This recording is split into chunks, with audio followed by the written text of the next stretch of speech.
A sack of potatoes, 1 bag of potatoes. A sack of potatoes, 1 bag of potatoes. A sack of potatoes, 1 bag of potatoes. A sack of potatoes, 1 bag of potatoes. And we are live talking about politics, Canadian politics, once again. So tonight is a special night because this is the end of the year. So we will talk about polls show a high and slow liberal decline here in Canada. The other thing is the end of the year political interviews we got to see.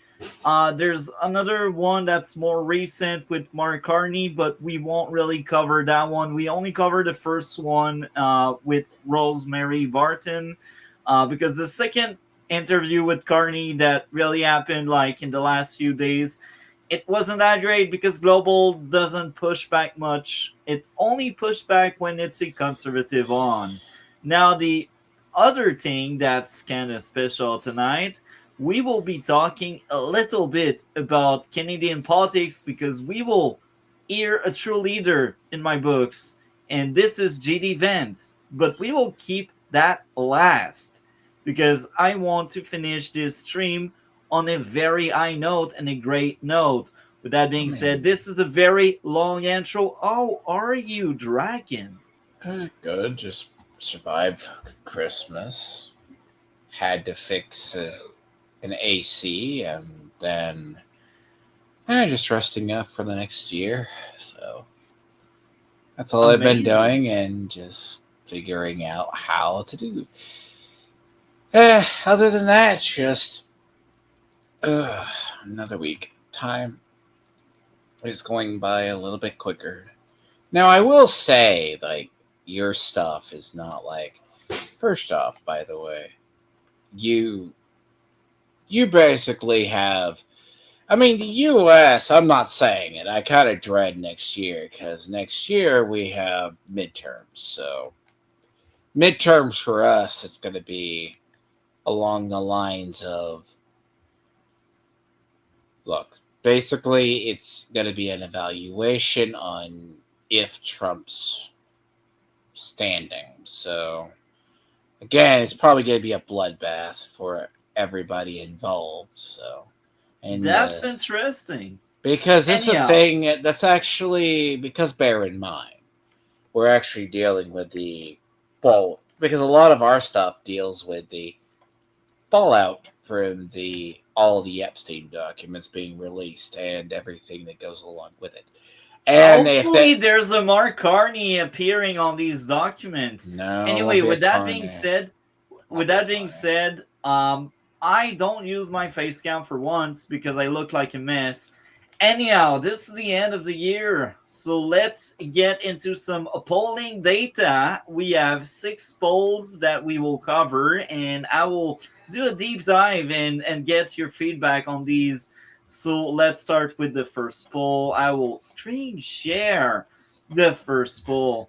I'm excited about that. We don't usually do that, but I feel like it's kind of important now because this seems like relevant things to cover to see where the country is heading at with the year ending right now. With that being said, this first poll is a British Columbia poll. And usually when you look at some province, you can have a good idea on maybe how they will vote at the federal, because a lot of times the vote translates from the provincial to the federal. So this is the first we are covering, new BC Main Street poll. So this poll actually, I see that's really British Columbia. So BC. I would look up and British see. Columbia. Usually the real indicators, believe it or not, are usually issues. So as much as the lineups. So in the U.S., every time you see one of these polls, because I was talking about midterms in the U.S., so usually, depending on the organization, they sample one party more than the other. So, or people love it. So let's say you don't have as many independents. votes. So sampling is important. Now, realistically, that's why I said issues. Now, this is where, see, as I said, like Trump has the whole thing right now. Like he's done a lot of stuff in the U.S., but it's been waiting to see it mature. But his approval rating is below 50. So it's looking bad. Well, technically I say it's bad, but it's a confidence thing. We had the whole Epstein document. It's almost been 2 years anyway. Anyhow, let's get into this first poll now, because we will talk about American later this stream. So, new British Columbia Main Street poll. So, we got other -8%. So, there's most likely nobody that's independent that will make any votes. One BC is a new party that wants to be more right-leaning, because the conservative in British Columbia are a bit too much on the left. So the one BC was an alternative, and now they are at 8%. The Green Party is at 10%, and they gained 3%. So that means they were at 7.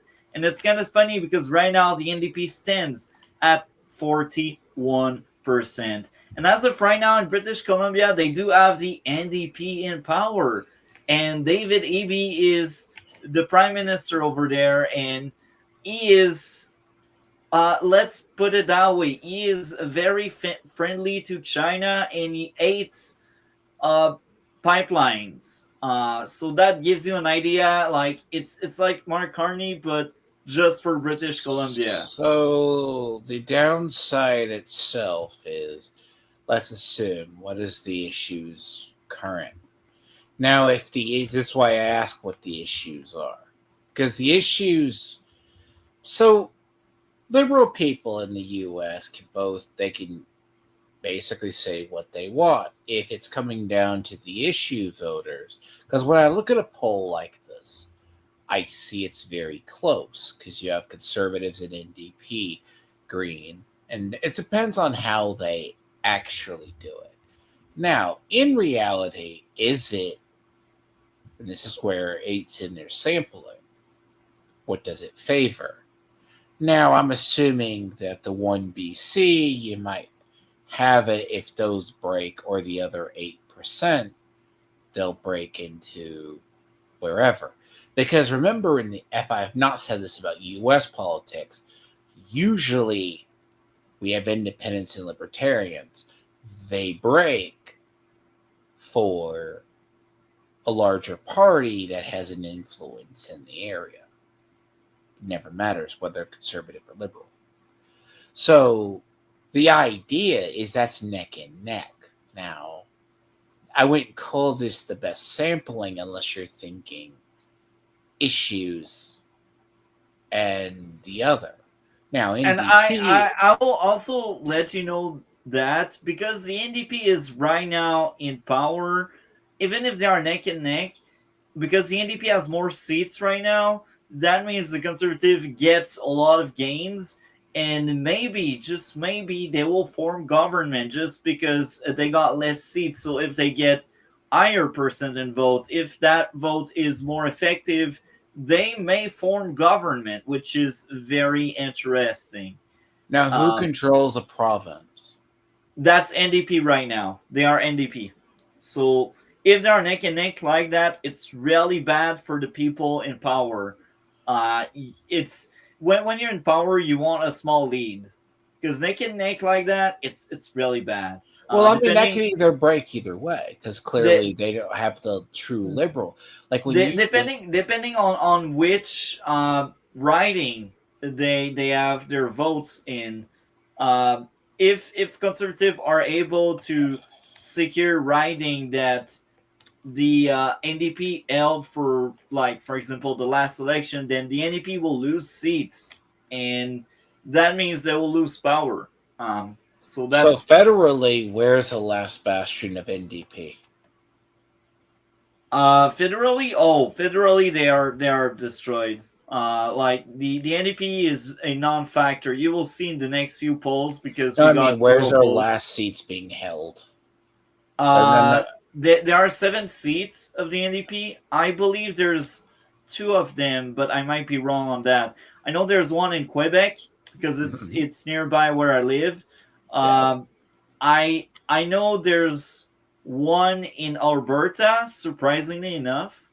Yeah, but I think it's the Native American one that always speaks. Yeah, the Native American one is from one of the territories. So that's the third one. The fourth one, I'm pretty sure there's one in Manitoba, and I think the other 2 are probably in British Columbia. I wouldn't be surprised. Now, let me say one thing. If the conservatives, they swing, because you got to understand, what happened in our country was it wasn't like, for like Trump to win as much as he did, even if states were by the smallest margins, it was a shift. It was an actual collapse of where people thought liberalism was. Because bear in mind, it was because the progressives moved too far to the left. And that's what's going on with the NDP. Anyhow, that was the first poll that was mostly British Columbia. So that's very good to know, because if they are neck and neck like that, maybe that will translate to more conservative votes. And as of right now in British Columbia, it's 20 liberal against 19 conservative in British Columbia. So federally, they are really neck and neck. So when we see that, maybe some of the NDP-ish at the Now, what I provincial will will say, turn. now what I will say, if you want to see a real indicator of how strong a party is, go look at a bastion. They're powerful and see what their polling data is. Yeah. Because if, hypothetically, this is just outside, if liberals are faltering, the NDP might be able to gain seats. Because, Yeah. hear me out, there's their only break. What if the way to tell if the liberal bastion is losing strength, the opposition party of any kind, is if they're looking weaker in the stronghold, where their stronghold is. This, let's say in the US, you want to get the wavering of how strong a liberal majority is. Or let's say a conservative. Let's look at Texas. Texas, you start to see Democrats gain a little bit of a sway. Not as good. But when you go to like an actual stronghold, let's go up to Ohio, Pennsylvania, certain battleground states, you start to see either one side getting ahead. That's where the momentum is. And in our polling, there it's kind of close, but it looks like the conservatives will hold on to what they have. But certain areas it's slipping. So like in your case, if liberals are slipping in the regions they have power, they're likely to have an issue going in. Yeah, So- they'll lose seats. So let's get into this second polling. So technically, it's the first ever conservative elite and a liaison poll since they started doing federal polling. So that means this is a very left-leaning poll. So let's get into that one. That's a very interesting one. So we got other 1%. We got People Party 2%. That's our far right party that will never hold seat again because they only held one seat from 2019 to 2021. We got the Green at the Green at 3% plus 1. So maybe they will hold on to their only seat they have. The Bloc at 7% plus 2 seats. So plus 2 point, I should say. So that's very good because the Bloc most likely votes Liberal. So the Liberal will lose power if the Bloc really earns 2 points there. So the NDP. I wouldn't say the Bloc does. So NDP is like what we call our neoliberals for you guys.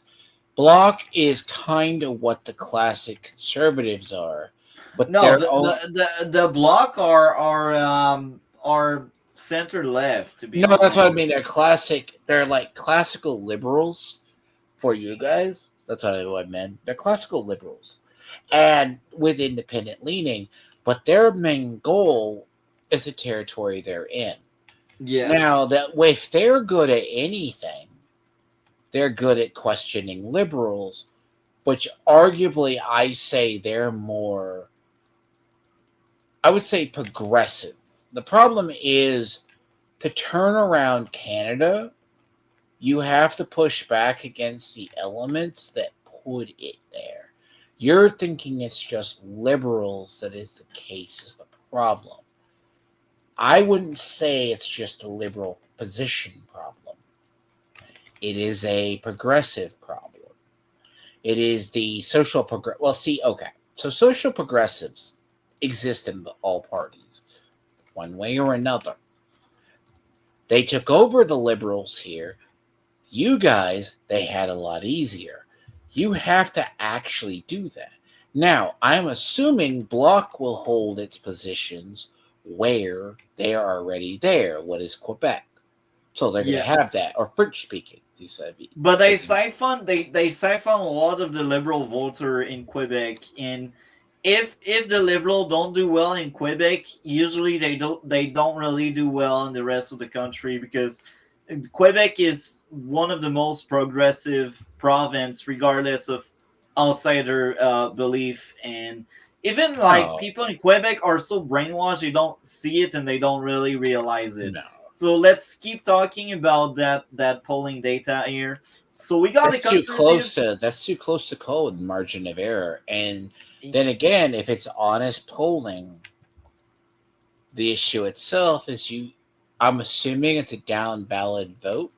38 and 38 means that there is a very close, and I am assuming that the other at 1%, PPC probably doesn't. I mean, here they vote with a greater good or lesser of two evils in mind, which sounds weird, but see, here it sounds strange when you go in and you look at it, that the minor people who either vote for Green, the Green or our Green Party's basically Libertarian Party, would vote for them. They do break for whatever they feel. Our Green Party is far left. Anyhow, let's talk about that 38 and that 38. So conservative got 38% plus 2, while the liberals are at 38 minus 3. And this is interesting in a left-leaning poll like that one.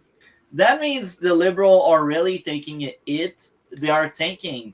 And that means they are neck and neck right now. It's in the margin of error, as you said, but it's still very much telling that the liberals, they are in the decline right now. It's proved here in a left-leaning poll, and the conservative, they maintain their control, and they actually kind of break through some of these people, because they got plus 2 point in that poll, which is very interesting.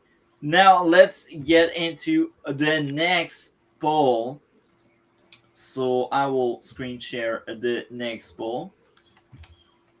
There we go. We will screen share this shortly.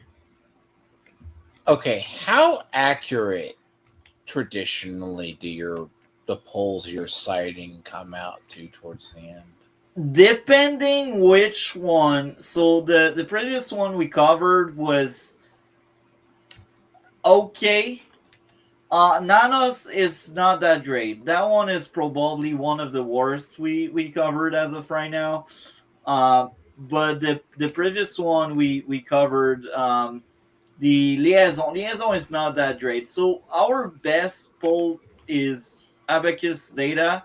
I don't know if there's an Abacus data, but our liaison is not that great, and Nanos is not that great either, because Nanos are also very much left-leaning. There's a reason I ask this, and this is due to the fact that so in the U.S., when it comes down to polling for us, we have certain organizations that it's a lot easier, whether we like them or not. They turn out to be the more correct of the bunch. Main Street. I think we have a Main Street one at some point, or we already covered it. That might be the first one, but Main Street is very accurate. So Abacus and Main Street are probably the most accurate I can think of.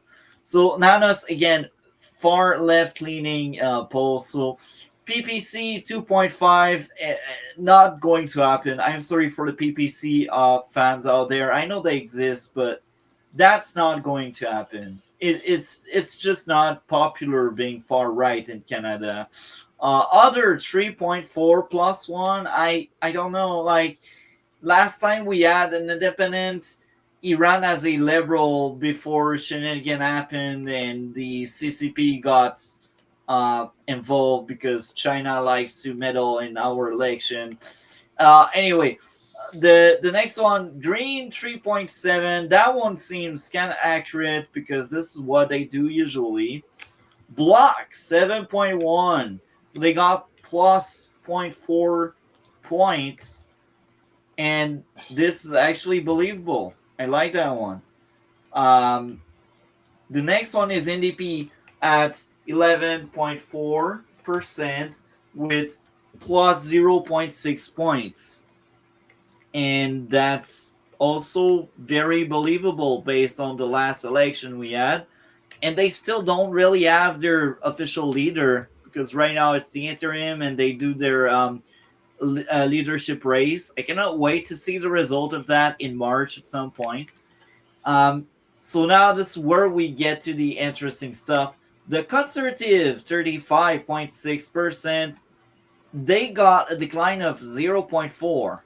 Okay, let's look at the Liberal, 36.3% with a 2.1 decline. You see, the decline of the Liberals here in that poll is actually bigger. And this is not good at all. Especially in a left-leaning poll. It means they're break. It means the people who are traditionally liberal are breaking for NDP or the other similar party. Doesn't mean they're breaking Bloc or Green. It doesn't mean, and their first stop would probably be, as I said, their first stop would probably actually be NDP. Now, granted, a lot of the stuff when it comes to your elections or any election, just because a poll looks great, it's strength of candidate. Strength of candidate is one of the biggest. Like, it doesn't matter if a conservative has a lead or a liberal does. If the candidate's a wet paper towel or a basically stupid, God, they'll shoot themselves in the foot. Because trust me, I have seen entire areas where conservatives, and this happens every election, conservatives could have the biggest upswing in the entire planet. Next thing you know, they're shooting themselves in the foot with their own guns or a shotgun of some kind. They do this every election. And because either that or they run a bad candidate or primary, you know. Yeah, so the next one, that one is quite interesting. So this is Polling Canada. This one, I'm not quite sure of how accurate this one is. I know it's not as bad as Nanos or telephone. It's if you go up, it will tell you telephone online. Yeah. As of December 2019. Yeah, it's about a week ago. So let's get into it. So PPC 3% plus 2 points. I doubt that. Green 4% plus 3 points. Okay, I can buy that. Some of these liberal didn't like the MOU about the pipeline, so they may end up voting green again. 7% block, plus 1 point. I guess it's believable. I think that's very possible. Now the very interesting one, 11%, plus 5 points to NDP, which is amazing. It's a very good thing for them. If we get a stronger NDP, that means a weaker Liberal Party. That means more chance on having a conservative government. Now the next up, 36% conservative, minus 0.5. I that I doubt. I think a lot of the support Pierre Poilievre had in the campaign is still there. I think what people believe is the media, and the media really try really hard to get rid of Pierre Poilievre because they are scared of him. They don't want him in office. The next stop is the Liberals, 36%, minus 8. This one is actually very believable, I think. I think this is. I think that the aberration here is really like the conservative polling, and maybe that's my bias as a proud conservative, but So I there don't see is there support a dropping like a problem rock. of okay. Does your country have the I call it a weird tradition of they say they're going to vote for something and then they don't want to admit they want to because Yes, we do. there's a lot of people that inadvertently it happens in the US. Like they didn't want there was a bunch of people like if they break for another party, so to speak. Let's say it's a conservative that doesn't want to vote for the Republican. See, To be honest, look, Yeah. it used to be fine. Politics used to be okay here in Canada, but I think it went on a big decline with COVID. With the Q, it turned really ugly and it became so taboo. I think it's actually more taboo here in Canada than it is in the US. So That may be a hot take, but I think COVID changed everything. is there a way? Because what you're going to see is there a lot of people that say they'll vote liberal, but they're considering voting conservative? Because an absolute draw means it's pretty, it could go either way. Because with that, because you know what I'm talking about, right? It's the Yeah. relatives, they're liberal people, they know Carney or whatever's bad. They go, I want to vote Poilievre. They know they'll be outed by their families or they'll be ridiculed. But they'll secretly vote because it happened with a lot of liberals here. It's like that here in Canada, but I think it's even worse here. It's even worse. Anyway, next polling. Next polling. We are coming. We are coming. There we go. Okay, this is another liaison poll right now. So let's get into that one. Is it the same poll or different? You know what? You asked that. I think it might be the same. And I just it's just different numbers because the previous one says it's minus. Yeah, you're actually right. So it's just different numbers. Yeah, we will cover the last poll, and this is the most interesting one because it's a Quebec poll this time around. Latest Angus Reid Quebec poll model out, and I think Angus is another reliable one mostly, and it's interesting. So the block. So let's start with LIAISON. Like right now we got LIAISON, and it's kind of funny because they've been around for I believe 8 years. Yeah, that would make sense. I think they are there for now 8 years, and they were quite popular because people were so tired of liberal corruption in the provincial that the liberals collapsed, and the liberals they also really had a stupid leader that did lots of austerity, and Quebec here they don't like austerity. They just don't anything that's not immigration related. If it's right cleaning, they hate it. Um, our really stand our only stance we have that's right leaning, it's about immigration. We don't really like immigration because we want to protect French, but overall we are, outside of that detail, outside of that one aspect to right leaning people, we are the most progressive, the most far left province like in Canada. And I'm not joking because we never had a conservative government. And we got some weird people out there that are saying like CAC were conservative, and I just laugh my butt off. Like, they increased so much the bureaucracy and the public service. It's like you're naive if you think it's conservative behavior. Like, they are fiscally irresponsible, and our conservative are actually very responsible, but they are not quite liked, whether it's Well, federal or the provincial. issue itself, when you're looking at something like that, it's not as much what you think as, call it maybe an actual call it so here, as I said, remember the progressives shot themselves in the foot, but a Yeah, lot of our culture happened because remember how you cover movies, the yeah. people started to doubt the thing. They started moving into a direction that the people didn't like.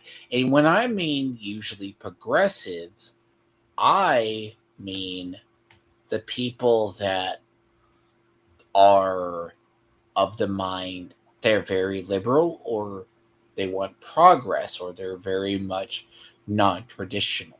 Because so let's say Quebec keeps Bloc in power, because if it's a large French predomination, Bloc will probably keep the power. Now, realistically, I mean, unless Bloc So, shoots so, itself. so I will explain a bit more. So, like, CAC went in power because the liberal collapsed, and to be honest, the bloc was really strong in the 90s when we got the referendum, but right after that, they dropped like a stone.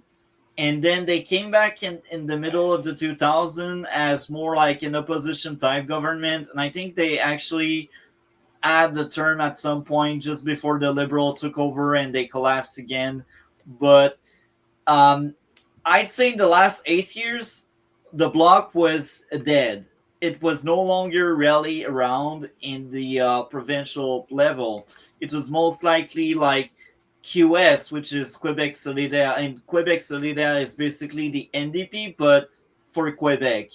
And it's kind of funny because I say we are the most progressive, and the biggest argument is, oh, but Quebec Solidaire are always small. Yes, they are. You know why? It's because they're blunt and honest, and they scream on the rooftops that they are far left.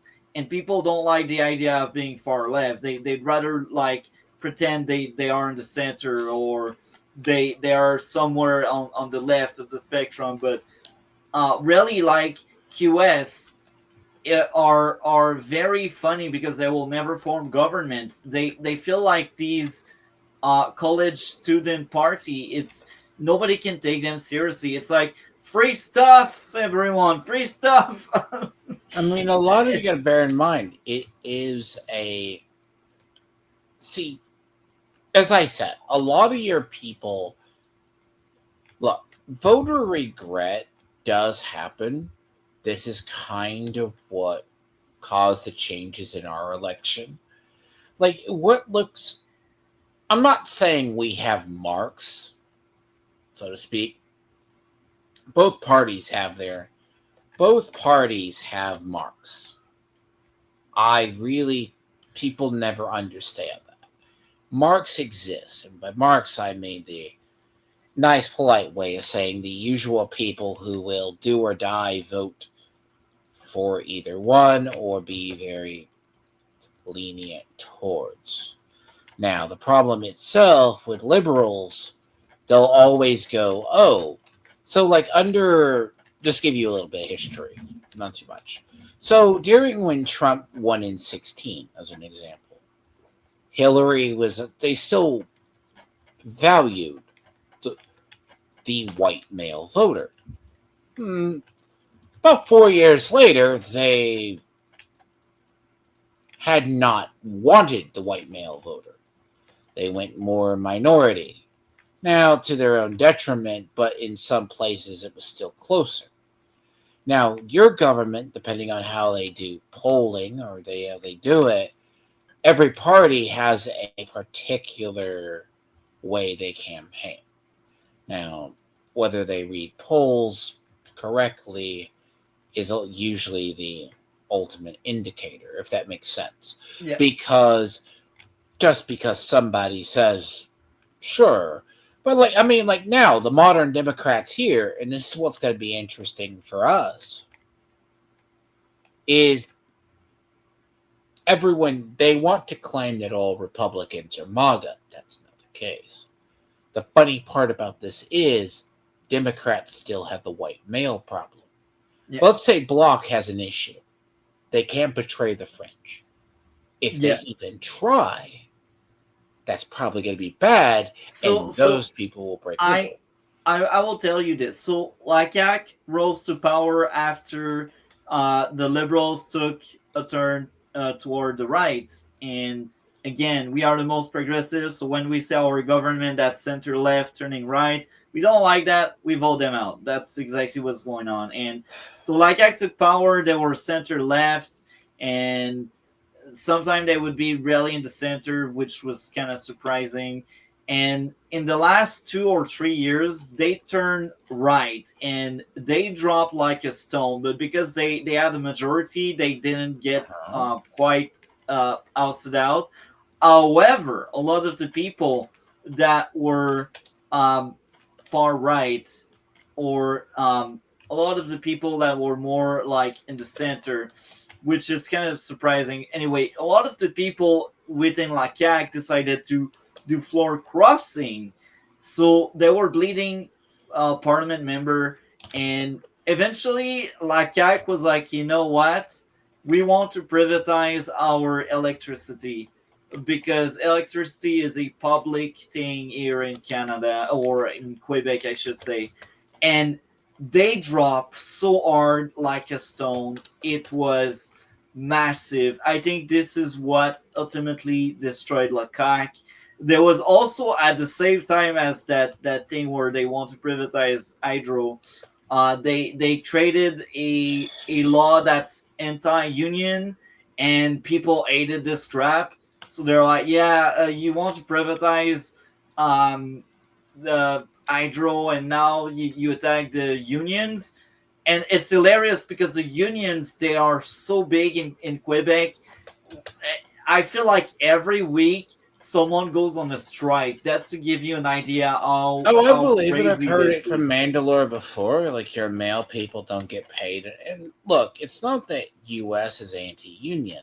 The problem is, when you look at union retirement, let's assume you work 20, 30 years. To pay off working at a union, it sometimes takes 3 people working in a union to pay off. I used to remember it was weird. It's okay, so firefighter retires after 20 years or something like that. They have their guaranteed pensions. It takes an X amount of people working that are part of that union to basically pay that person's benefits, if that makes sense. The people don't realize this is why unions ultimately fall apart.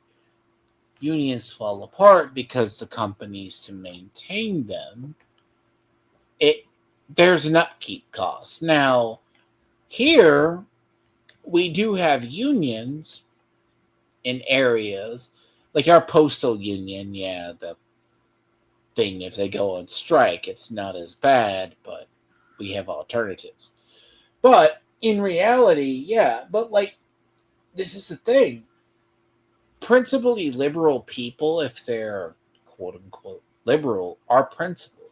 I will say Bloc is very principled for what they are. But traditional liberals, if you see them in the basically what they say during question period, they toe a party line.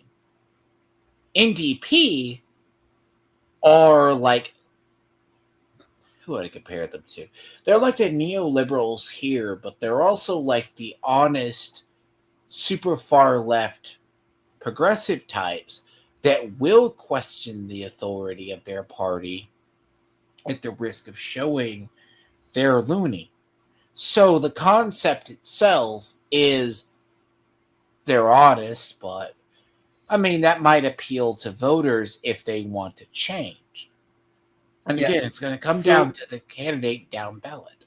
So now the CAC is shattered and destroyed, and the Bloc is in the rise for the first time in like at least 15 years. That's the minimum. I think the last successful Bloc leader we had was Pauline Marouin, because she was a woman. People like women in power here, so that's why she was popular. But it's been like 15 years we didn't get a powerful Bloc, and it's in the rise right now. And it's funny because each time it's in the rise, the English part of Quebec, which is kind of small, but it exists, mostly in Montreal, but it exists.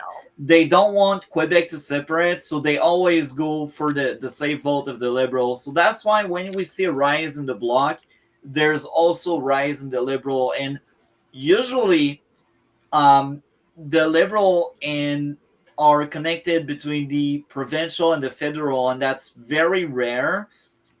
For a time, we had the Conservative being connected to the federal as well in the past, but for quite some time, they were not connected that much because they realized Quebec will never have a Conservative government at the provincial level. So that's why they kind of gave up. But now I think what's going on, Pierre Poilievre at the federal realized he needs to get more votes in Quebec, so that's why he can support Okay. the provincial. District wise, so when in these areas, let's say like Quebec, we have gerrymandering, which takes place and they redraw districts, stuff like that, right? Yeah. So how do these districts fare? Like for who? The way it cuts up, who does it favor? The Conservative. No, I'm talking, do the districts, the way they're cut up, go It favors mostly Liberal, like CAQ and QS. So the way your voting districts are in that region, it's going to favor those people. So Yeah. that's what I was saying. Like, this is why every 4 years, 10 years, when they redraw a district here, it's always bloody war. They'll like try to carve off a neighborhood or something, and like, So bottom line, before we truly move on to the videos, it's impressive to see the Bloc being that powerful. Again, it's the first time in 15 years, and based on these numbers, we see 40%. They will get a super majority because they will have 90 seats instead of the 3 seats they have right now. And it's a lot. It's a lot because in Quebec we got around 130 seats, I believe. Actually, no, it's 135. No, I was right. So it's 125 seats actually. So this is what we got here. So if the bloc gets 90 seats like that, we are heading toward a referendum, because this is what they promised. This is their platform, and I'm excited about that because I hate Canada because of the Liberals. Anyway, that was polling data, and when we see that right now, Bloc having 90 seats, that means in the next federal election, I wouldn't be surprised if that would translate in a lot of the people in Quebec voting for Bloc instead of the Liberals. Now there's always these red areas where there's no way in hell other parties will get seats there, but again, as of right now, they got 44 seats in Quebec at the federal level, but I think that will drop like a stone. Based on these number, with the Bloc being that high, I can see like a good 10 to 20 seats from Quebec, from the Liberal, just swiping back to the Bloc, and that make the Bloc very powerful, because the last time the Bloc was that strong was in the 90s when there were talk of the referendum, and they were around 40 seats at the federal level. Like right after Brian Mulroney, our one of our best conservative leader, was in power. But yeah, I can see these votes translating very well. Like, it's good news to see the Bloc being that popular, because if people like what they do, they will vote for them at the federal level, and this is what we want. And Anyway, the reason I mention it, if it comes down to issues at the time, see, what's funny is, like, during every question period, everyone's like, food banks, food banks, food banks, people starving. That's not clearly motivating people to change, unless economics, not being able to pay bills because they're still, whether they think it or not, is a perception. Because in some of the stuff I was listening further, and I don't know if you're going to go over them in the particular part, but it's kind of like, federally, Carney is not going to talk about the actual, like, what is take-home pay. Because what was really the doom of the Democrats in the U.S. was they kept trying to sell a quote-unquote lie. The issue is why a lot of people decided to go vote for Trump was not, because Democrats were like, you can only say so much before people actually go, really? Because a starving population is a very good way to get people moving. Unwilling, not being able to pay bills or do other things is also a really good way. Now, if Carney still controls the perception game, conservatives are still screwed. Now, if they're good at just, let's say for 3 months, hide the economic woes underneath the table. that won't happen. We will have a mortgage crisis. That's not happening. It's collapsing. Canada is in a bad shape right now. Okay. There's nothing Liberals can do except actually really changing things, and they don't know how to, or they don't want to. Anyway, I'm going to put it that way. They don't know how. Let's get into the Rosemary Barton interview. I think this is actually a decent one for once, coming from mainstream media. This is shocking.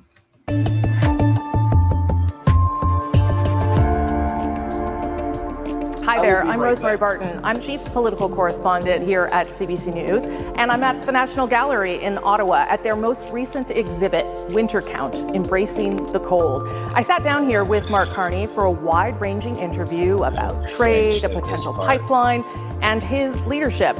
Here now, my conversation with the Prime Minister of Canada. Prime Minister, hello. Thank you for making the time. Thanks for having me, Rosemary. You were elected, I think it's fair to say, in part to deal with Donald Trump. But since the election, you have dropped retaliatory tariffs, you've given up the digital services tax, and you apologized for an ad that the Premier of Ontario ran. So I guess Canadians might want to know whether we are any further ahead for doing or not doing any of those things. Well, we are in a lot better position than we were 9 months ago. The challenge remains that the United States has fundamentally changed its trading relationships with everybody in the world, Canada included. But one of the points I made right from the start when I was running to be leader. Hold on, let me say something. There's a perception worldwide when Trump came in.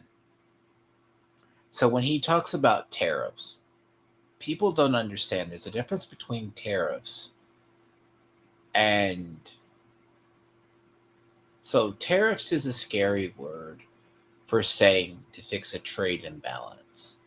So in the 1800s through about early 1900s, we did the same thing.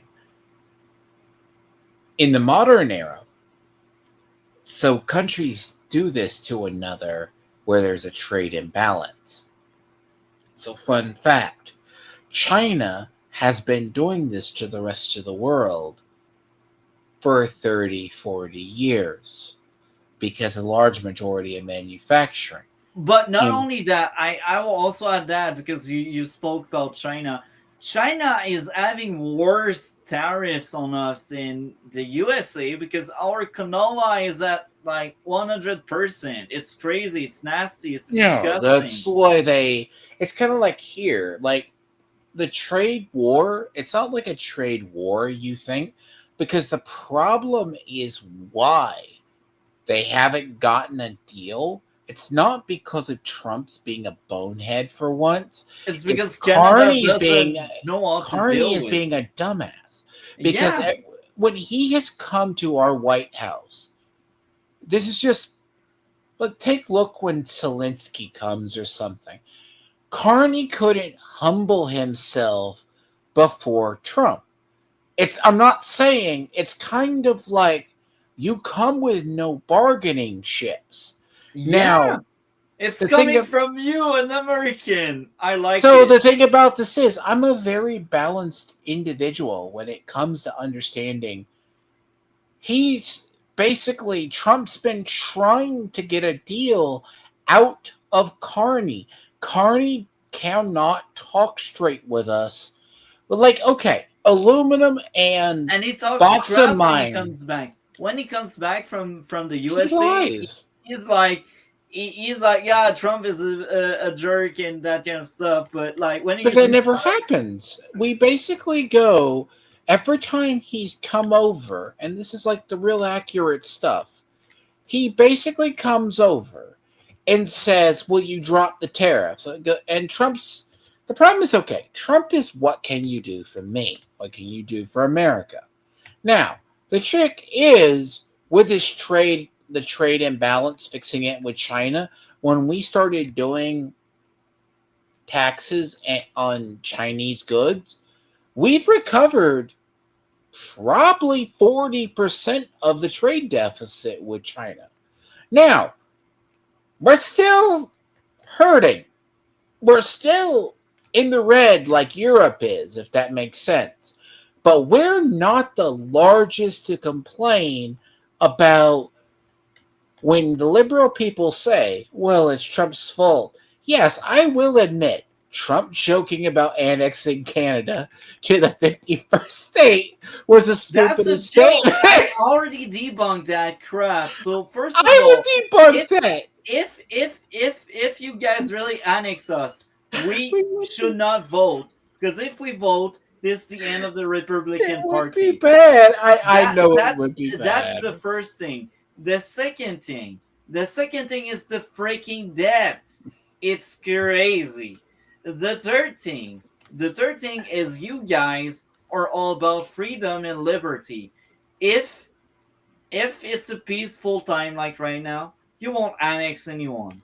You annex people in a wartime when you're cornered and you see that Canada is a threat because they are proxy from China.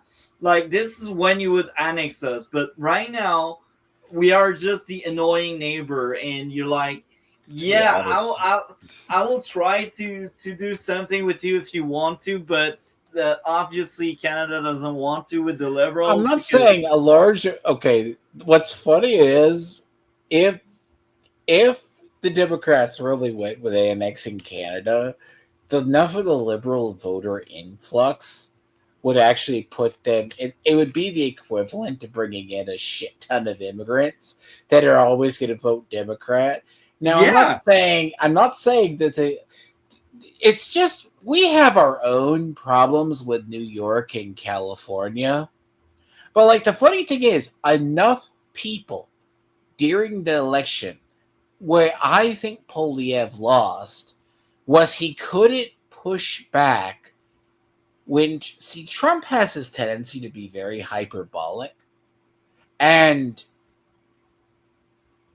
by being hyperbolic, people get scared.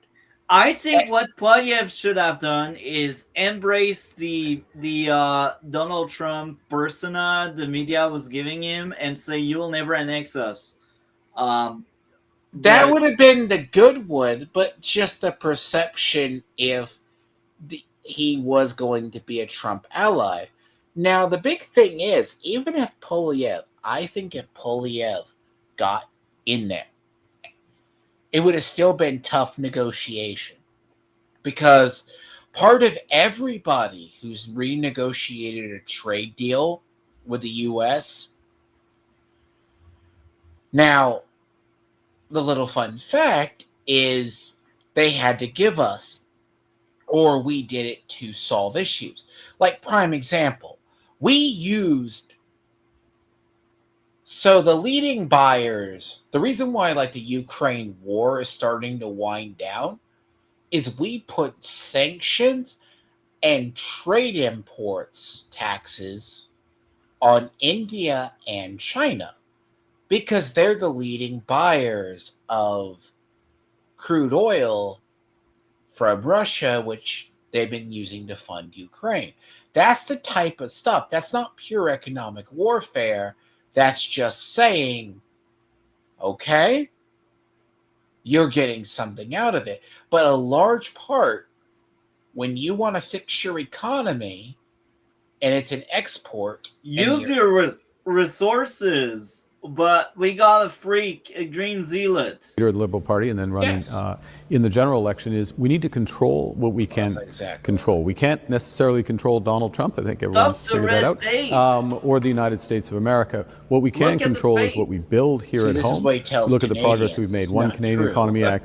Okay, we'll go into this, but it's important to underscore because this is what's going to make the big difference. One Canadian economy is never going to happen as long as there are like quotas and supply management between province. It's easier for Canada to deal with the US than to deal with Canada, which is ridiculous. But hey, liberals, right? Liberals. I mean, I get the that. only thing Sorry, that's can gonna I, have to deal with may a I- bunch may I of finish? shipping and Which is, taxes. so we're made huge progress in terms of building here at home, massive No. progress on New bureaucracy trade is not deals building. and relationships abroad. All of that puts us in a Nobody stronger wants to trade position with as a India. country, It's at the end of the world. more independent, better future, Yeah, and stronger that's- negotiating position with the United States. And that's We are not going to be stronger if we don't use our resource. And look at him; he's cutting off Rosemary, Barton. He's just like speaking over so dismissive toward a woman. Is it Dude. progressive, folks? It's not. Did you The other skip piece of over what- the part in this interview where he was introduced? So the big deal, like it may have been one of the others, like the yearly review one. That's probably what I was thinking. We'll get to later. But the thing about Carney is Carney's trying to say that he's brought jobs in. I'm going to ask. We are anyone who's- bleeding job. We lost. I'm going to ask to see this. If you ever want to see whoever you're voting for, look at. Don't look. See, if you just take whatever is said at face value without questioning it, you deserve whatever government you're going to get. Yeah. Check the numbers. If you're going to the grocery store, that gallon of milk is 50 cents more or 10 cents more every week you go back, whose fault is that? Ask The that. guys in charge for the last 10 years. You were. That's the other piece that you were elected on. But you were also elected on standing up to Donald Trump and getting a deal with him. And yet, since you've been elected, And yet we have the best deal of any country in the Kuzma, world. and But Kuzma that's is not about what to you were elected on. expire, You were elected folks. to get Was a I new... not elected to get the best deal of any country? So that's No, I it. would have thought. So that's well, it, you're You done. didn't get that deal. Better is always It's possible, right Rosemary. We can running. always do better than where we are, and we look to do better. But if you look at where we are relative You got to throw a to bone. other countries, 85% of our trade, as you know, is tariff-free. Because of Kuzma. We have unparalleled access relative to other countries, including Because of Mexico, Kuzma. our partner in Kuzma, to the The U.S. moment market. Kuzma Now, ends, we we're are just cooked. entering the next phase of these discussions, negotiations. Right. There'll be negotiations in the end around the review of Kuzma, Trump which doesn't will start pick up early the in the phone, next year. folks. Okay, so let me ask you what you understand Donald Trump's position on Kuzma to be right now. You had that meeting with him and President Sheinbaum not too long ago. Yes. At that point, did he say the deal is dead, I'm ripping it up? What indications he did you not, get? He did not say any of those things. What we talked about, he will the most likely two do presidents it. and myself, Don't be we talked naive. about the process for reviewing, renegotiating Kuzma. We talked about potential timelines, although we didn't settle on specific timelines for that. The expectation is that it's going to unfold over the course of 2026. If I'm fortunate to be with you this time next year, we'll. If I'm fortunate, it's hilarious. I think he realizes he's disliked and he's dropping like a stone. But at least it's honest for once. He doesn't let me lie throw to him people. Let me throw him a bone. The problem is, yes, he was elected on being a hyperbolic, like liberal person without the progressive tendencies. He comes in like during the yearly thing, and it's a lot less. So he got elected on the fear the Canadians and the liberal regime had in Canada of what Trump would do. Now, that is how Democrats were governing here, but it's not working like that in the long run for them. Now, talking this about is what's that going progress. on. So that's the first thing. The dropping. second is, I will refer back to what I just said and what I've been saying from day one. Control what we can control, what For we sure. can't. We can't necessarily control. The U.S. objectives do move around in But these you trade can discussions, sell whether it's with Canada the in a European better Union, way by Japan, selling China, oil, Canada. you know? They do move around. we Our still discussions, use my the discussions Watson with the mines. President Trump, as have been President Sheinbaum's discussion with President Trump, has been there'll be a review and adjustment to Kuzma, USMCA as the Americans call Or it. a complete Not that there removal, will be any, as you just said, Leaving it entirely. leaving it entirely. The sectoral tariffs that you seem to be close to dealing with, whether it was reducing them or getting rid of them, is that not part of the negotiation? That, if that will necessarily be part of the negotiation. From our perspective, those are hugely important. And look, the United States needs to make a choice around these, which is, does it recognize, appreciate that the U.S. itself is in a stronger position if there is relatively free movement of automobiles, steel, aluminum, lumber, aerospace across And the U.S. largely border, we give you that. or not, and how it views its competitors. Does it view its competitors as Canada, or does it view its Canada competitors will never as compete with China? the USA. And these are perspectives that the U.S.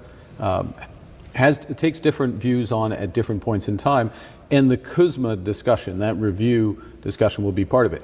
In the meantime, what we are going to continue to do is build this country. That's what Canadians want, and we're going to continue to Well, let me say something. When he Is says it- that, it's building new bureaucracy. Okay, as of late December, because I've heard about this negotiation and this deal through our news networks. The thing about this is, we still use your minds like we need bauxite and other materials, aluminum, things like that. That is not tariffed because we do not have the mines or some of the capability of that. So, knowing this, the guy openly lies a lot. It's really bad. Now, here's the trick about this deal.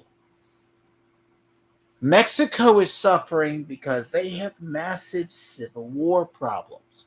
Also, everybody is tired of when they want to open a plant, either it's going to get burned down because it's too hard to operate, like down in Mexico with the violence and with their stuff, or in Canada, you go to start a plant, you can't do it. So Trump There's is too saying, much taxes here in Canada, and then it's Trump, too complicated to get through the red tape. And It's a here's the nightmare. thing, and this is what's funny, is we still rely on some refining from you guys up in Canada.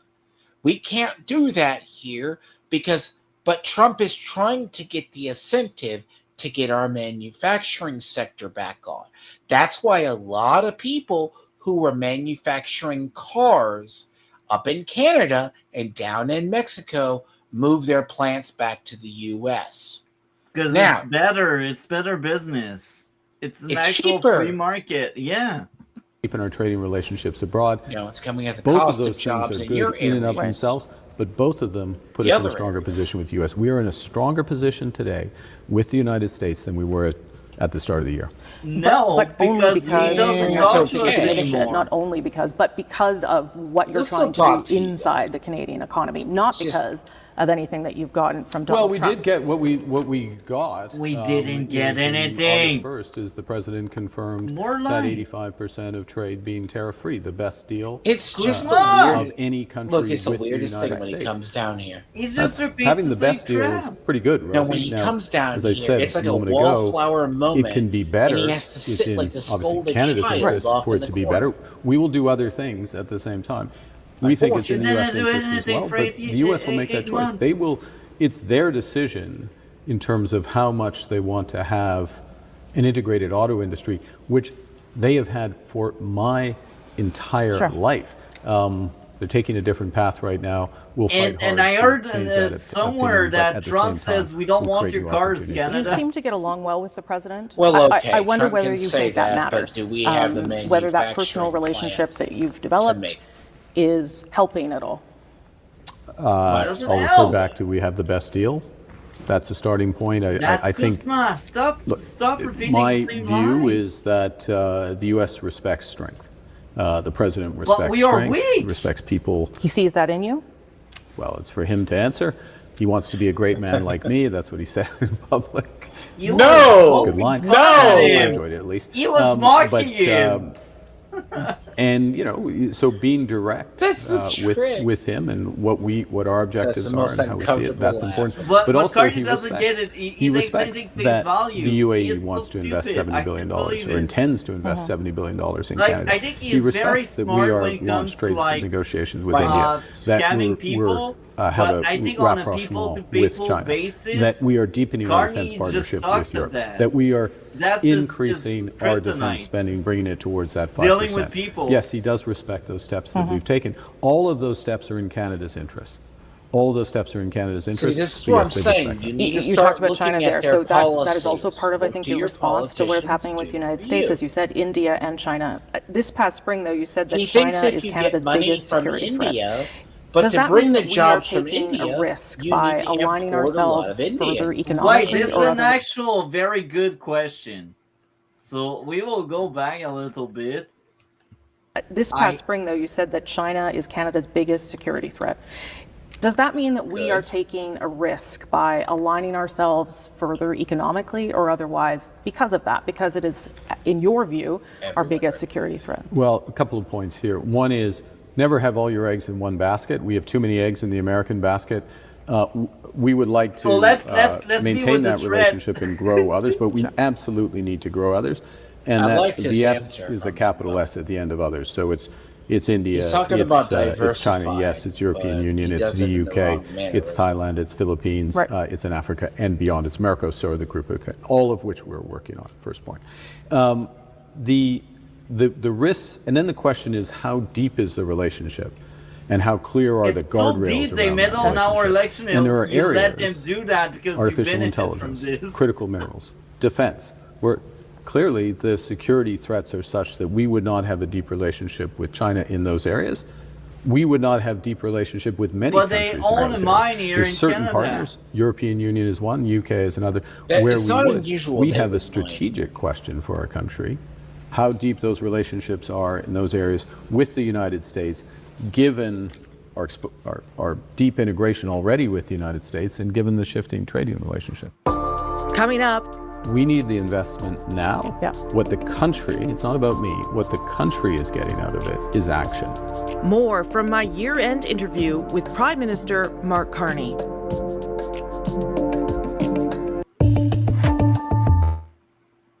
It's not a good one. Stephen Guilbeault resigned from your cabinet, and when he did, he was very critical. Yes. What it took to get the deal with Alberta. You had to get rid of suspend clean energy regulations. You had to get rid of or not put in place the cap on oil and gas emissions. You had to say we're willing to not use the tanker ban anymore. There are a lot of Canadians that voted for you based on your bona fides on climate change, and then they see you willing to hand all those things over in order to get some sort of energy deal with Alberta. What do you say to them when they say, we're disappointed this wasn't quite the person we thought he was? I'm the same person, same values, care about the issue fundamentally. the honest And because part, I care about Carney. the issue fundamentally, I care about what gets done. Sure. Not He cares about Brookfield and his investment. what is put in regulation, not what No, is he said, does. not what is prohibited, and He then knows what he nothing needs happens. to So you And didn't the think any of reality those is- things were the going to rea- happen? The reality is, look, the reality is there is no carbon capture being built in Alberta. There has not been because of these various measures. There isn't large-scale nuclear being built in Alberta. There are no interties They canceled between a clean contracts. electricity grid in BC and Alberta, which helps breathe. Why? The effective carbon price, sorry, may I finish? Yes. The effective carbon price in Alberta is only $20 a ton. So what we did with Alberta is to change all of that with the MOU. Well, change all of that except with all due respect, you said you can have a pipeline if you do the carbon capture storage. You said we're not going to put a cap on oil and gas emissions. You have to do a large industrial emitter, and you already had a federal backstop to use to enforce that. So Hold on. Here's the problem. A lot of people, there's a liberal policies, usually a lot of people who are liberal or progressive types. They love the green energy policy. So a little brief history. So 20 years ago or so, getting close way up there, we had Obama that came in almost, 4 years off. Obama was a big believer in green energy policy, doing solar panels, cutting off coal. For a brief period, our energy prices spiked. Mining stuff contracts got canceled. Stuff became expensive. Now, flash forward through Biden, stuff happened but far worse. But we can't. So when you're talking about, he is being honest, but he has to negotiate with a party that is so radical. If you accidentally kill a bird or harm a potential animal, you can't build there. Now, that's a hyperbolic, but like the thing is with the guy resigning from his cabinet, I've made fun of the guy, that particular guy, because I've said he's extreme. But he's a true climate extremist. He got pissed that Carney was going to say, you have to compromise the environment to build something. By the way, that's also one of the risks when you have so many different factions within your party. So Yeah. the liberals, they have the environment freaks, they have the people that likes the AIDS and the ends outs, and you also got some of the business liberal because they thought Carney was bringing back the party in the center, but now they realize there's no pipeline happening because the MOU was basically rejected in a motion they tried to do. They also have the progressive, like the people with the human rights, which is kind of crazy that some people still believe the liberals stand for that after they froze bank account and after they went against the union that did a strike with Air Canada. But hey, far left are I guess hypnotized and brainwashed into believing the liberals are still the party of the right and the charter and that kind of stuff. What else? Well, we got people that think if we get the conservative on, they will bring abortion ban like in the States, but it's kind of hilarious because Stephen Harper never brought that. He fought his own caucus to make sure that doesn't get there. It probably wouldn't fly well. Yeah, and it's also Canada, so it's really bad. Like, if a conservative government will try, and I say try because you can try and not be successful, but if they try, that'd be like in their second or third term. There's no in hell in the first term a conservative government will be like, you know what, I will have an abortion ban. First of all, in our charter, it's protected, and second, you will lose a lot of the centrists because a lot of the people are pro-choice. Like Canada is like dominated by that. It's what's funny here when they talk about the abortion bans in states. They're like, oh, because this. It's only been they reach. So they did. We had a lot of. I'm not saying, quote unquote, laws on books about which you could. When you could do it and when you can't. Like, even a state like... So, for the most part, you can still get contraceptives and abortion when you want. They're like, oh... Because, like, even to this day, with the stuff with Planned Parenthood, like, the people will say, Craig Abbott went against that. Yeah, do you think Ken Paxton has the pull he used to? No. Do you think these people... The thing about this is, reproductive stuff like that in the abortion ban, liberals, people tried to use that. What wound up happening is, all conservatives said, we're not going to do third trimester abortions. We're going to... At a certain point, you got to either decide to keep the kid early on, but at like a certain point, we're not going to allow it because in a conservative mind, they believe the child is quote unquote alive at a point. And again, I will also really repeat that. Like, I will admit, and that's a fact, yes, there are pro-life people in the conservative caucus. It's a fact. It's true. But do they really have power? Like, if you have 142 right now members of parliament that are conservative, but you only got 10 of them that are pro-life, do they have power? No, because the rest won't necessarily stand by that. But again, fearmongers and a lot of people are like, oh, if the conservatives are there, they will bring a ban on abortion, which is false. Again, Harper was in power for 9 years, and he fought his own caucus to make sure it doesn't happen. They do that here too. We have to be realistic because I'm going to be very honest. The only thing worse than a lot of what we find is a child raised where it's in a shitty home. So, again, whether you go into dynamics, that's kind of why I'm not saying conservatives lose on the pro-choice route. And this is a very key. It's a losing state here in Canada. Like we it's can't not a good that. position. I'm not really sure what you're getting out of it. We need the investment now. Yeah. What the country, it's not about me, what the country is getting out of it. It is about action. you, Carney. The country is You getting like investment, Brookfield. investment in You clean have energy, investment in there. nuclear, investment in has a carbon club. capture, investment in carbon capture. Carbon Most people will hear that capture and of course they has think, well, always what does been that actually mean? shit. It means the equivalent of been taking alive 90% for of the cars and fucking a trucks off the decade. road in Alberta.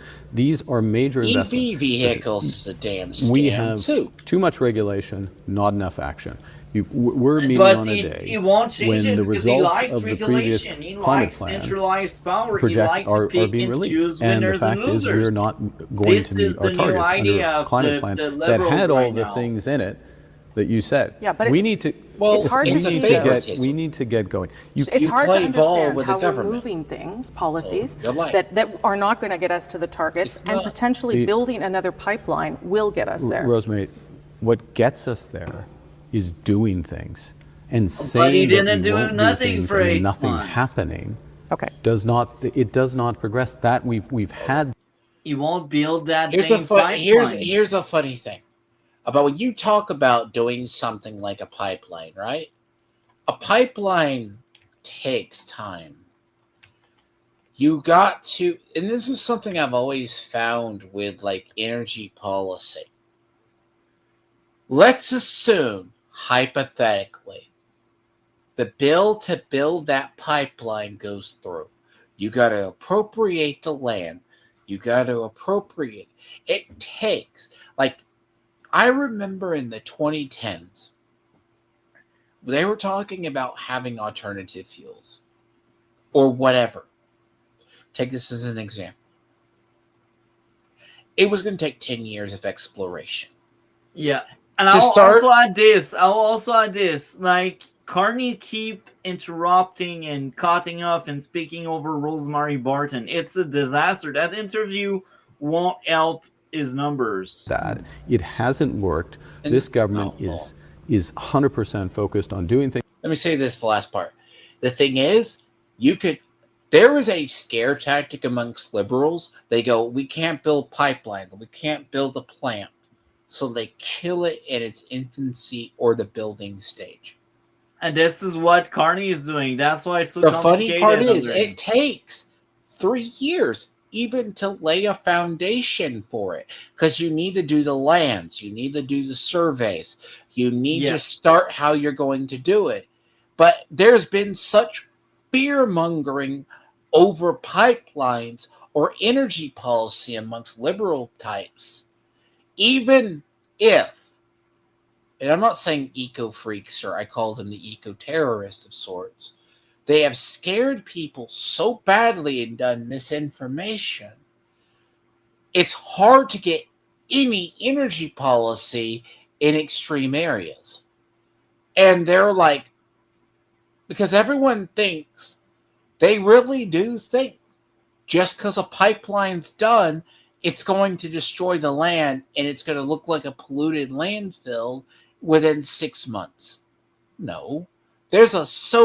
I bet you have so much economic red tape to build a pipeline, it would be a clean pipeline. Yeah, that's that true. are going to reduce emissions. Yeah. We are going to grow clean energy in this country at a scale never seen Okay, before. so We put in fracking. tax All credits right. in the last budget. Windmill, Should be worth they won't more work than $40 in the billion winter. over the course What of the about budget. fracking? Just Good from luck the with investment that that comes with from 3 that. And we're hours not of sun stopping there. per We're not day just when putting it's tax credits. winter. So I'm going to go on about this, but we're not just putting tax credits and saying, well, if we put the tax credits in, let them come. No, we spend time with the government of Newfoundland and Labrador, with Quebec, with Ontario, with Alberta, with British Columbia, to get this moving, because we recognize, and I think all the premiers do recognize, that we need to get moving. And I need to keep moving, if that's okay.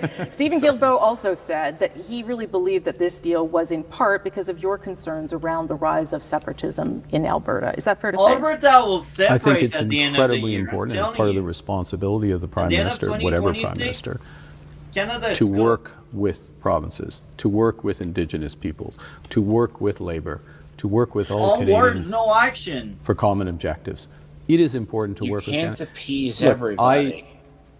I recognize that part of the reason why things haven't been moving in Alberta and other parts of the country is there has been a sense of being dictated to Wow, Binomial. there is one. Now, it's more than a sense. It's Daniel exactly Smith and what's I, going Premier on Smith with and I the don't law. agree about everything, but we do agree that we want to move forward. So we sat down, our team sat down, we worked this out over several months. We have a plan to move forward. But does that not destabilize the rest of the country? Now you have British Columbia upset that they weren't consulted in advance and not in favor of what you've put on the table, and you have a real, I think, frustration in Quebec as well with where you are with your climate targets at a time when Quebec is heading towards a provincial election and the Parti Québécois is promising another referendum.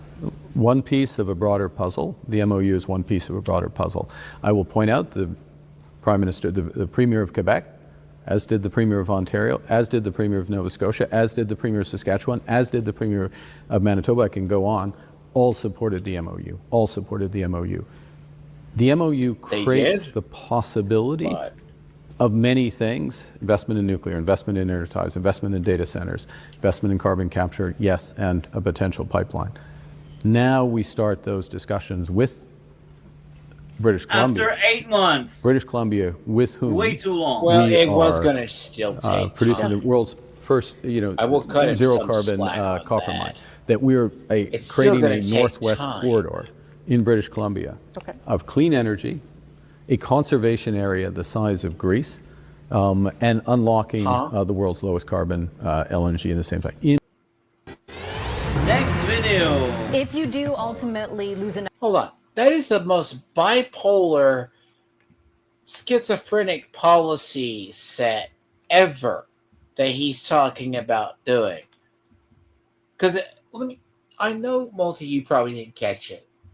He is talking about building a pipeline and doing clean energy. First off, let's break that down very quickly. You're either going to have to do nuclear, coal, natural gas. That means you're going to have to do mining and fracking, potentially. Eco people hate that. And nuclear, it's going to take... Nuclear plants have to be commissioned. Every part has to be scrutinized for safety. And that takes years. Like California was having energy issues, like similar to you guys or whatever else. They said, oh, we don't need nuclear power, and they cut that off. So, at the same time, they're talking about having forest reserves and respecting the environment. You cannot appease everybody. That's why that one eco guy left his cabinet. Because you can't... Okay, it's like go to a beach or hold dough. Sand goes through your fingers. The thing about this is, if you tighten your grip, more stuff. You're not going to have everyone agree. That's one thing I do like about Trump. Man, I don't agree with everything he does half the time. He understands people are not going to work with him because he is hated by them. And I like that aspect to him. Carney needs to understand he goes to these interviews like he doesn't... It's a lot of dreams and no results. Hypothetically, if he said he campaigned on within 30 days, you're going to do this. Like when Trump got elected this time, he came in with a 100-day plan. Okay. He followed it to a degree. Was very successful. And that's amazing. And Carney we need that didn't here in do that. Canada. Carney needed to come in with a plan. Let's say, talk about this here, go to these leaders, come back with maybe a framework of a deal. Look, that would have at least satiated your home.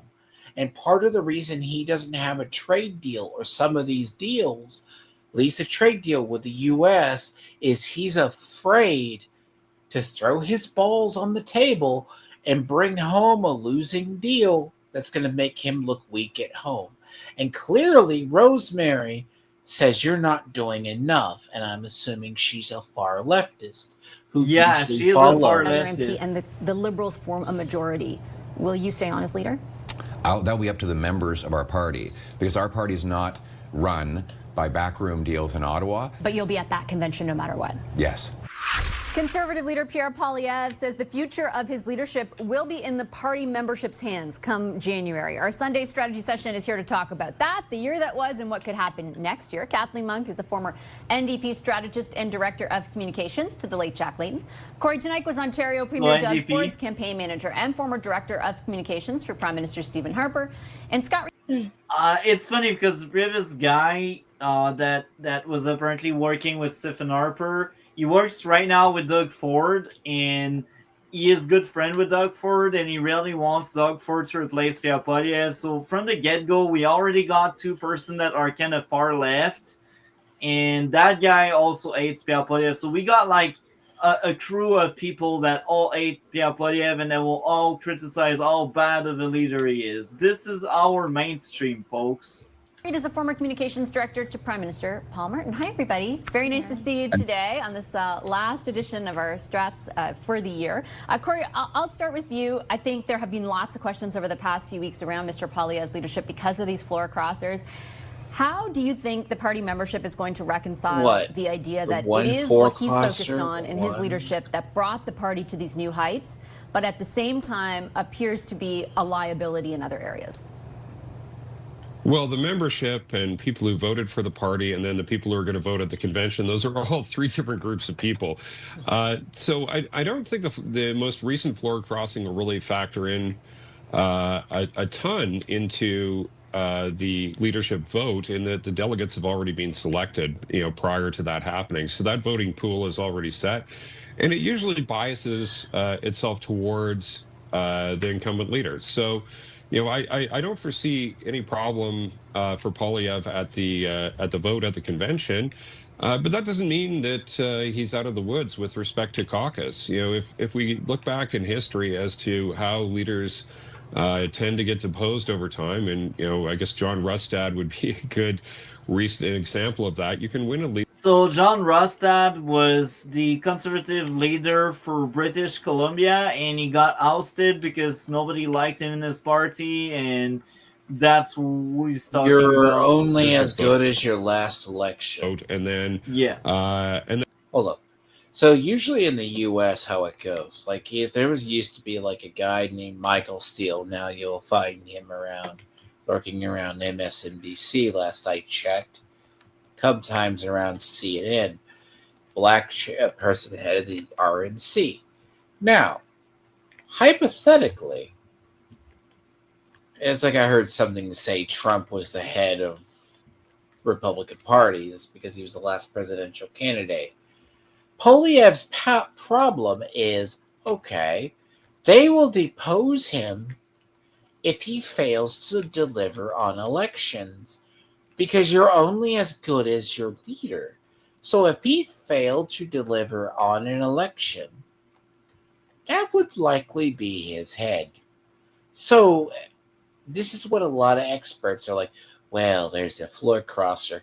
One person was going to leave. Okay. One person leaving a party does not signify the end of the party. That's like saying Marjorie Taylor Greene resigning from office and speaking ill of Trump means Republicans are having a civil war amongst themselves. No. Marjorie Taylor Greene might be part of an old guard and whatever else, if that makes sense. Poilievre will only be deposed as party head if these next elections go south. Well, actually, it's also the leadership review. Right now, there's a leadership review, and that's a tool a party has to make sure they have the people the party consider right for the job as the leader. And that review is by the end of January. And if Pierre Poilievre scores low, maybe that will trigger a leadership race. But again, that's if he scores low. But he seems strong. Yeah. The problem is, I think conservatives have a messaging issue with you guys. It's like Republicans here. Republicans can say all the prettiest things. Literally, you could have a area that should be a free Republican or conservative win. What's the first thing that happens around here? The Republican candidate shoots themselves in the foot, says something dumb, or can't campaign. And then the normal status quo liberal person squeaks through and take over. And have questions around your leadership persist. And I think if you're Poilievre and his team, you've got to be hoping that won't be the case here, and that you can stop these floor crossings from continuing to happen, and lay down an attack narrative around the government that gets some traction. One in November, one in some December. Ministers in particular, Scott, have been pretty interestingly open about the idea that there are potential other floor crossers. What are your thoughts on that? Well, they might be making mischief, or they might know something we don't. They certainly have been teasing that possibility. And I really take my lead from how Pierre Poilievre responded to that question when you interviewed him. And I thought it was fascinating. I mean, you want to talk about defensive. If he'd shown up with a hockey helmet and goalie pads, he couldn't have looked more defensive in that interview. And the reason is that he's in... I think it's very insulting, and that's a reference to Mark Carney always speaking about hockey. You can't compare hockey to politics. I'm sorry, but I'm so tired of that. I don't think politics that's is serious. Hockey is a game. We should take politics seriously. This is the future of Canada. So I'm tired of here's what he says. Now, you're probably misinterpreting that. He's using the analogy of going in as a goalie, defending himself in an interview. I get it. I understand it. I just hate it. Don't compare politics to a game of hockey. As much as you're like, oh, you defend yourself, yada yada. It's not a game. I'm sorry, it's not a game. It's politics. It's people's lives on the line. It's people's jobs on the line. You cannot act like that. It's so childish to think everything is a game. It's annoying. I hate it. If it's the intention, if Poilievre's issue is, let's say Carney's issue is talking a big game and not getting results. That's exactly what we have right now. Can the same be said for Poilievre in certain positions? If he is failing to gain any kind of power, he's going to perceive as he is not serving his party. So they are right to question him. This is just, I'm not playing that, this is just playing normal. The idea is, now, if the perception, there's also a perception in a game, right? Let's say like if a person's being highly defensive, because I had a situation like this. They go, oh, you're not answering the question. You're being defensive. What are you not saying? You're guilty. Some people view a lack of a response as you're failing. Now, whether or not that's true, like this guy is being hyperbolic. You have two floor crossers, right? Looks bad, but what if they were liberal all along? Exactly, that's a fact. And Michael May is most likely a liberal all along because he was in a writing that was corrupt by the CCP. Inherently working from a defensive posture. When you ask them that question, will there be more defections? Might you even lose the parliamentary majority to caucus defections? He couldn't dismiss the possibility. All he could do was denigrate. Why should he lie? And I thought that was very, very telling because he doesn't know. You need to denigrate that. The ministers think because the media praise it as a good win. Also doesn't know. And it goes against democracy. Position. Now, his messaging on it's a bad idea to secure a majority through parliamentary defections. He might find some traction in the public with that. And Corey and I have talked about that. It is because it's not democratic. You can't call yourself a democracy if you act with backdoor deals like that. Stop pretending. So where I think Carney was, see, Carney's issue, remember I always said he's a status quo guy? Yeah. He's a status quo. He was elected. That may have been the last time the Trudeau government could just do what they want. And this is something you got to consider in your guys' politics. If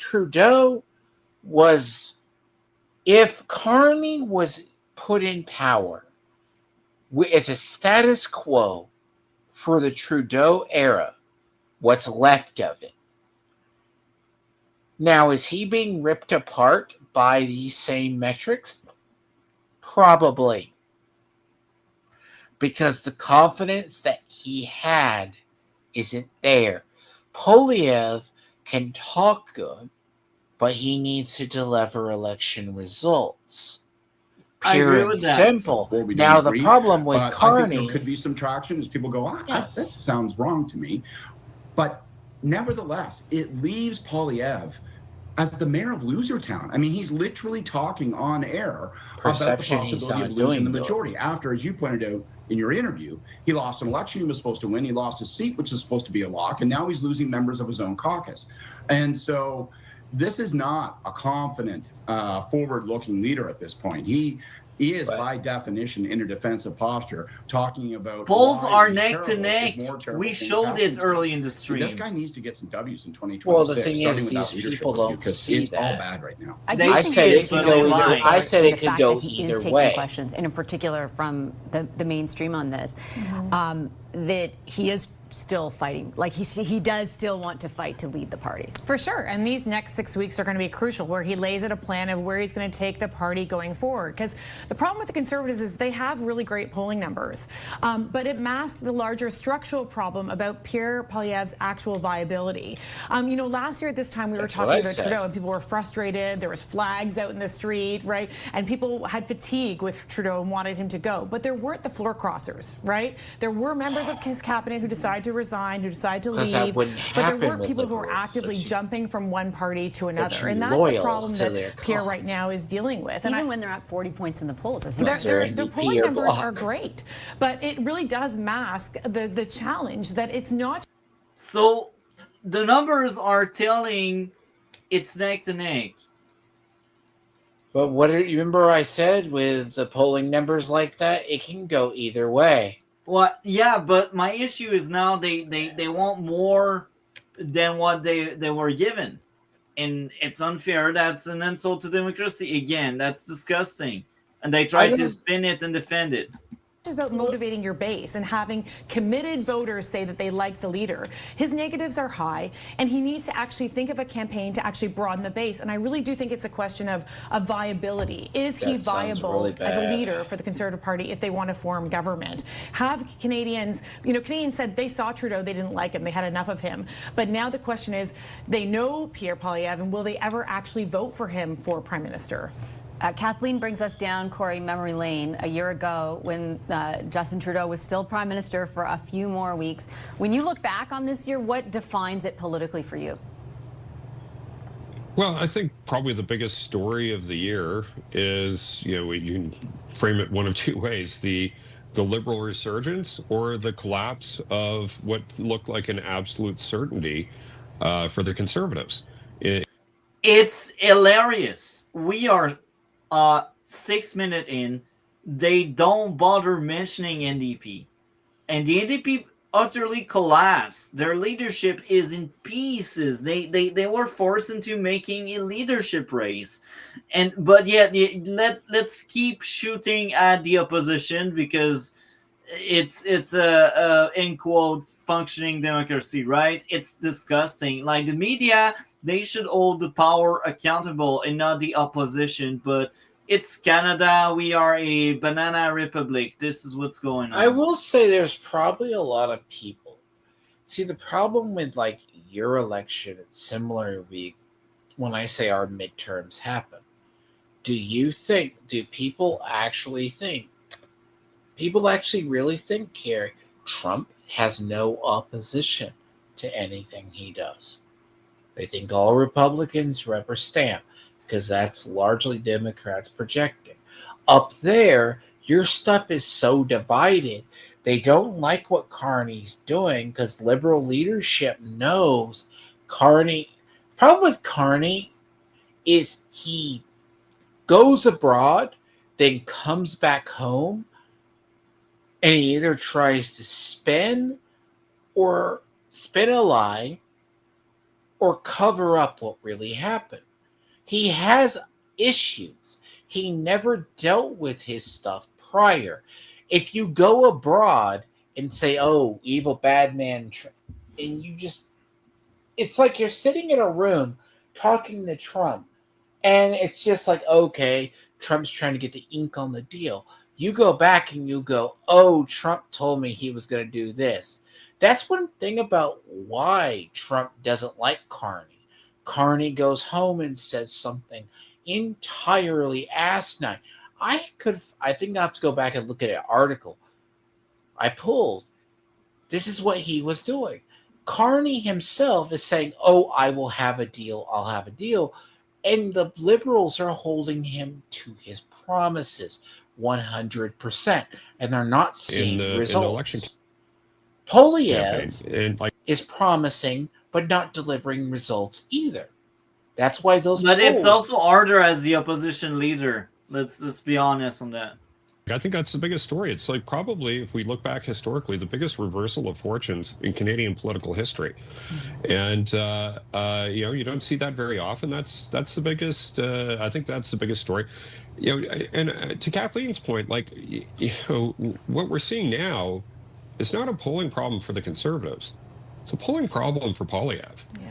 And, the party being neck to neck as the opposition. Sure, buddy. Well, these are experts. They Quite probably popular by historical standards on most of the issues that are actually driving those polling numbers. All the Conservatives have a substantial issue experts, advantage. as you call them, And are I think it'd be anti-Poilievre. very high in the polls, if not for Poilievre's very weak leadership numbers. And this is what's driving the A weak leadership that brought 25 seats, the highest Conservative vote share in 40 years. But hey, let's just pretend it's not happening, right? Border crossing, Let's and just ultimately, pretend I think is what will determine his fate. Either Poilievre, figures out how to soften his image and bring those personal numbers up, or he's going to have a really difficult year. What defines this year of politics for you, Scott? Well, it is hard to lay off what is, as Corey mentioned, a truly historic reversal of fortunes. Mark Carney comes out of nowhere, never held elected office, takes over the leadership in a walk, which wasn't expected to be a walk, and then wins government. And a walk? That was a minority before the backroom deal. Against an opponent who was supposed to crush everybody. So that's one hell of a story. But to me, the big story and one of the underlying causes of all of that phenomenon, Donald Trump and tariff policy toward Canada. I mean, he has literally declared Canada an enemy. And that won't happen again because Trump already set territory, and Carney has been defeated on that aspect. So even if Carney tries again to campaign on that, it will be easy for the other parties to say you didn't do anything in 8 months. I despise this position. All these, okay. What is These are expert folks. What are these? What is the IQ of these people? Below room temperature, I guess. Okay, but let me just hyperbolic say, by the way, to try to.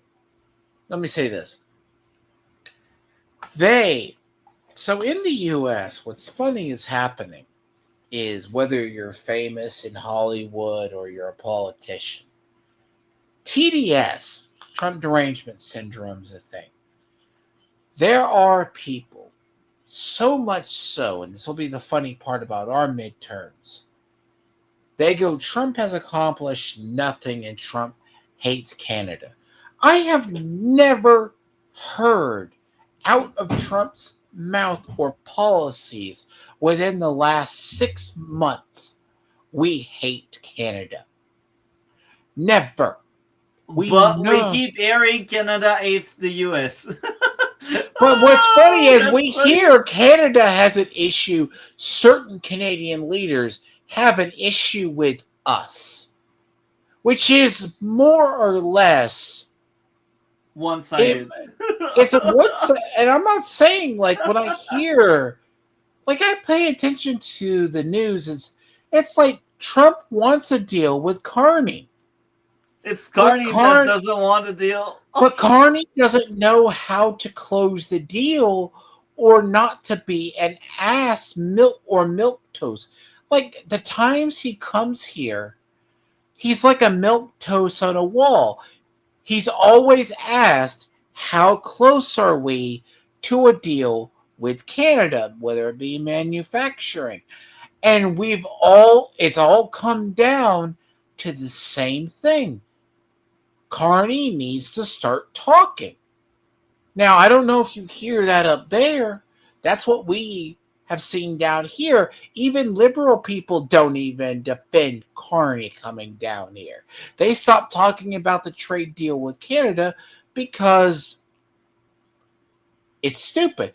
Trump threw them a bone and basically eased up some stuff. But the final deal, let's assume that big deal with the Cusco deal or whatever you're talking about falls through. Maybe that's what Trump is waiting for. Well, maybe Kuzma to see is how USMCA. You call it USMCA. Okay, now I've call heard it Kuzma, but you guys call it USMCA. Okay, I've heard that term. Yes, that is a very important deal to Trump. But the problem itself, you will rip it apart in 2026. Carney is just being a stickler about this. Yeah, undermine not just free trade, but some of the tenets of our economy, and so we've seen that drive. And we are also hypocrite because we are proud of supply management. One of the dynamics that created so many doubts about Mr. Poilievre and his leadership was whether he was up to that moment. And by wide enough margin to hand Mark Carney a near majority, Canadians concluded that he was not up to it. And again, it's Trump that looms in the background. And sneak peek, Trump is still there for us. Well, yeah, it's going to get really calm Trump next year has with nothing Cosmo to do Review. with Canada. Right. Cares about America first. Last word to you, Unfortunately. Yeah, so obviously Scott and Corey are right in terms of what the big stories are. So I'll try to turn to tell viewers about a couple other stories that I think are really important. I think number one, I think last year we were sitting here and we're thinking about who could potential Liberal leaders be. And I think a lot of people said at the time that Mark Carney was too new to politics, wouldn't be able to survive. And that often when we parachuted he is not surviving. Sector quickly, he is surviving because he's in a controlled environment. Politics, they don't always survive. Well, so far it looks like he's kind of survived. I'm not saying if you run from governance. So his whole thing, the media are on his side, and the polls are neck to neck. So here's the thing, Carney, after so many, it's just he's just there. Like when you look at Parliament, he'll halfway show up and let his advisors farm the battles for him or take the bullets at his place, which sounds weird. And the problem is, Carney is not showing presence. He's already failed the first test of power. The first test of power is presence of power.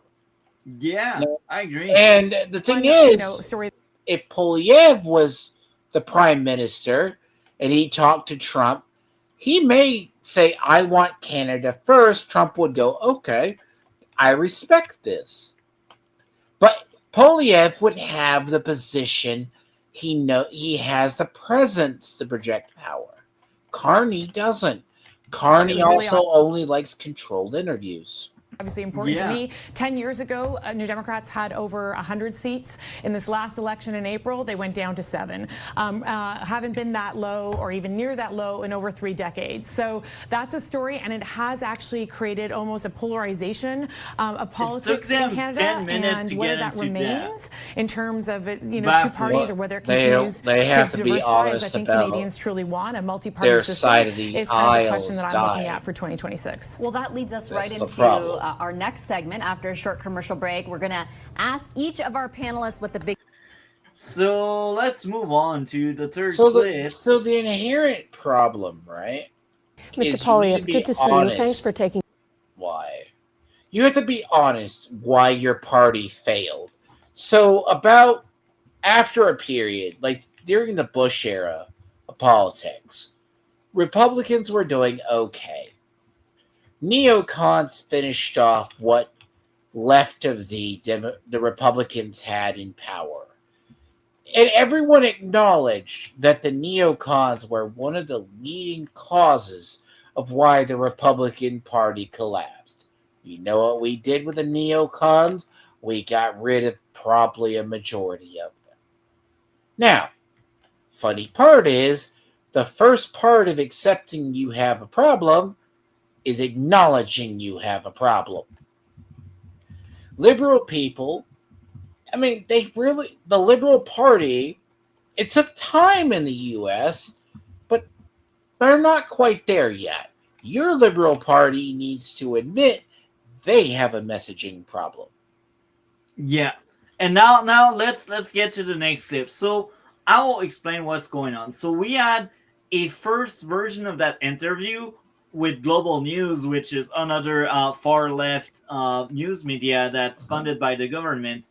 So that first interview we had many cut in part that were edited out because the response were very good.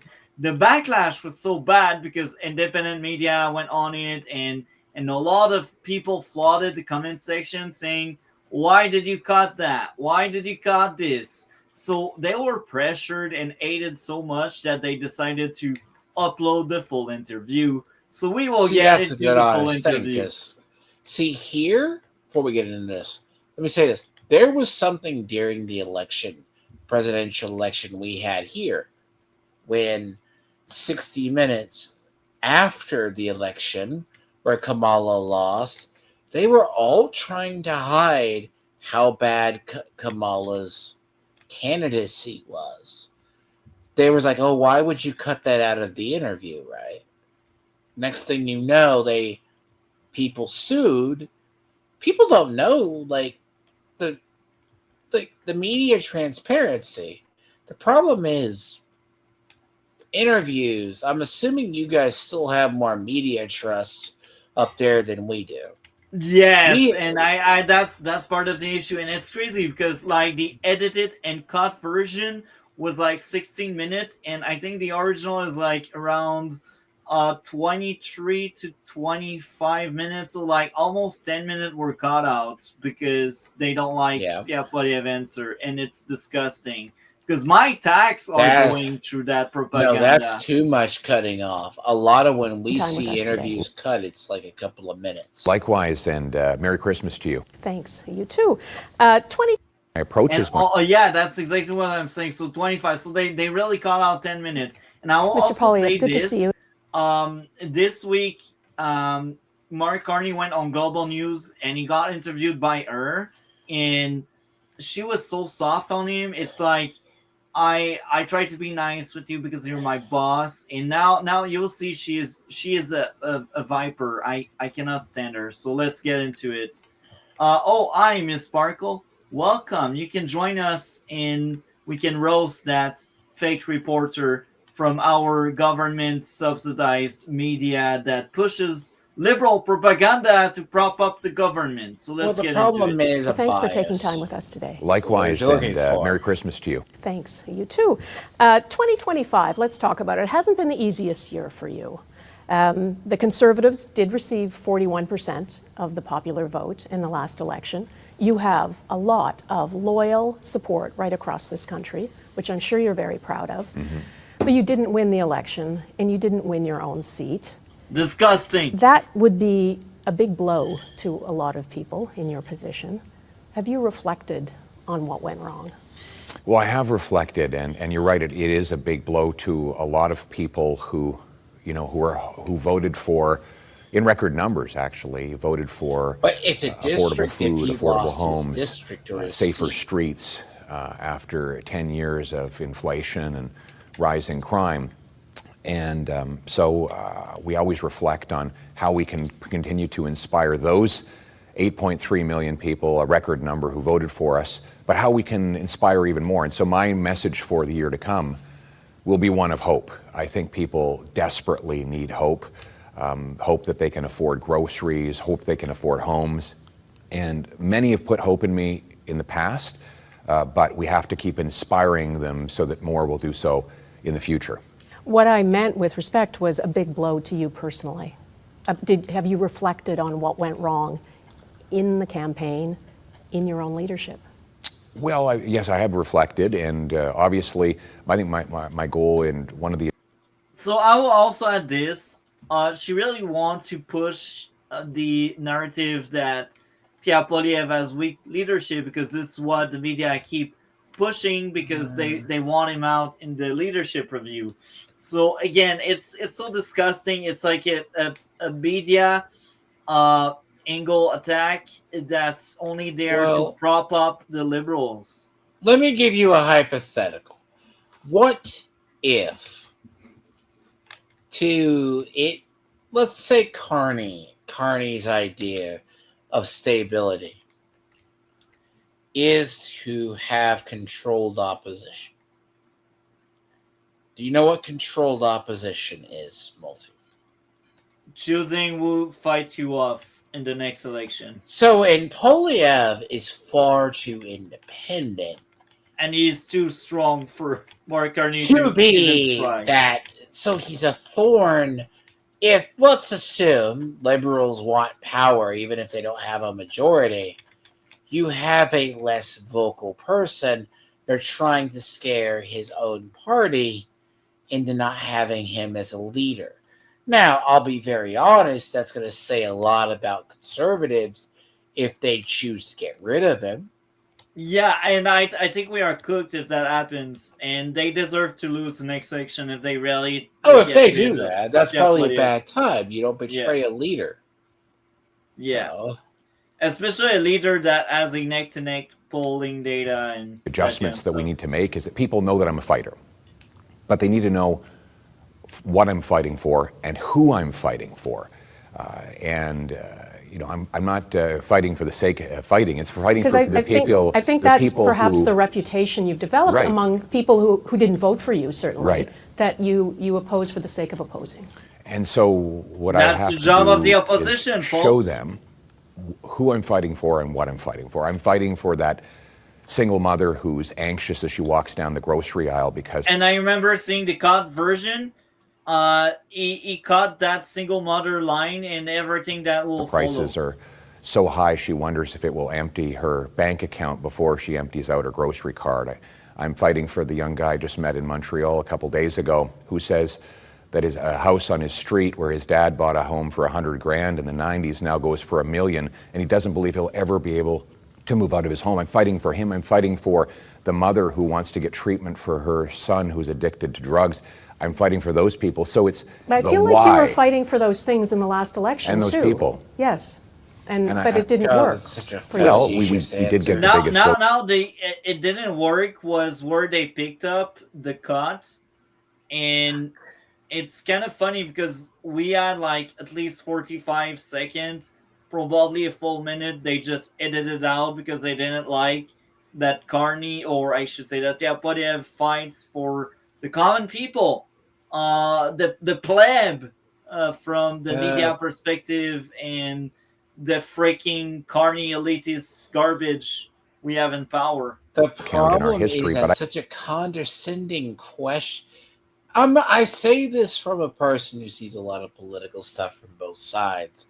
That is such the most condescending tone to ask a question. He's laying out his platform, and they cut out 10 minutes from this interview. Yeah, and again, let him die on the grounds if his answers were bad. And that answer was kind of good. That's why they cut it out. I don't give up. So some people might say, you know, just give up, throw in the towel. But the people I just described, they don't give up. The wounded veteran abandoned by his government doesn't give up. Neither do the families that... You can't help them in the way you say you can help them unless you are in power. Well, I sure can't help them if I give up. I have to fight on like they fight on. And their future is worth fighting for. That's why I'm in this. I mean, I come from very humble beginnings myself. And it's only in Canada that someone, you know, with my humble start in life, raised by a couple of teachers, that could get to this point. But I want that promise to be available for everybody. And that's why I keep going, that's why I keep fighting, and that's why I never give up. And in the lead up to the last election, you were way ahead in the polls, if we believe the polls. You were on your way to becoming Prime Minister when Justin Trudeau was still around. When he left and a new Liberal leader came on the scene, your lead in the polls began to diminish to the point where, as we said, you lost the election. So something happened. So that's something that happened. Let's really tell the truth. It was no longer Justin Trudeau in charge of the Liberals, and they really thought Carney was a do-over. He was a mulligan. He was the new guy that would take the party to the former glory. But obviously, the people were wrong thinking that, because we are 8 months into his mandate and nothing has happened to improve our lives. Basically, they went with Poilievre. Poilievre had two bad things go for him. He had the Liberals that would have broke to vote for him went back with the status quo, and then they reined in the party. The Liberals reined in their own people and said, we're just going to go with Carney as the replacement. And then it just inspired enough confidence to get the people who would have broke from the Liberals to vote for him. Now, Poilievre also had the other millstone attached to him. They were able to successfully tie the millstone of he would have been Trump's puppet, and he could not shake that. Time. That's true. And you can argue that more Canadians put their faith in Mark Carney as a leader than in you. Well, what happened was that we got a record number of votes, and the highest share of vote we've got since 1988. I know you and keep now, saying that, but I understand that. She won't acknowledge there was an election win, but I'm trying to move, if you don't mind, I'm trying to move a little bit beyond that to say, how do you broaden the tent now? You were fighting for, I think, a lot of the same things you were fighting for before, and as I said, you have a lot of very loyal support. But if you want to take it to the next level, if you're still leader when the next election is held, how do you change that equation? Well, my plan is affordability, affordability, affordability. That is the single biggest issue facing Canadians after 10 years of Liberal inflation. So how do we take it to the next level? We go to more people and tell them that we're going to cut back on the inflationary deficit so that dollars go further. We make clear that we're going to cut taxes on work, investment, energy, and home building so that people bring home more and they pay less. We're also going to talk a lot, I've said affordability, but there's also the issue of crime. I mean, 10 years of catch and release has left Canadians endangered. We're going to repeal catch and release, lock up the Hello there! Welcome to the stream. We are reacting to propaganda made by the Canadian media. So that's very... How do I sound? I sound okay? I'm using my phone. My computer's been really slow, so that's not okay. You're fine. No, it's doable. It's working. So the problem I'm seeing here is he's laying out what his policy is. He is talking about, I'm going to go with a platform of affordability. I'm going to find how people can get jobs, how I can get inflation down. Very similar to how Trump did here. He found a way and talked to the industry leaders, found a way to get it under control. For the most part, our food in our grocery stores went down to normal or went down lower than they were. Not my area. Oh. Maybe not your area. Well, it depends on what. Yeah, because it's Washington State because of taxes. They find my state's really, really horrible, yeah. So, like, is it a blue state? Yes. Yeah. Yeah. So, I feel you. My country is a blue state.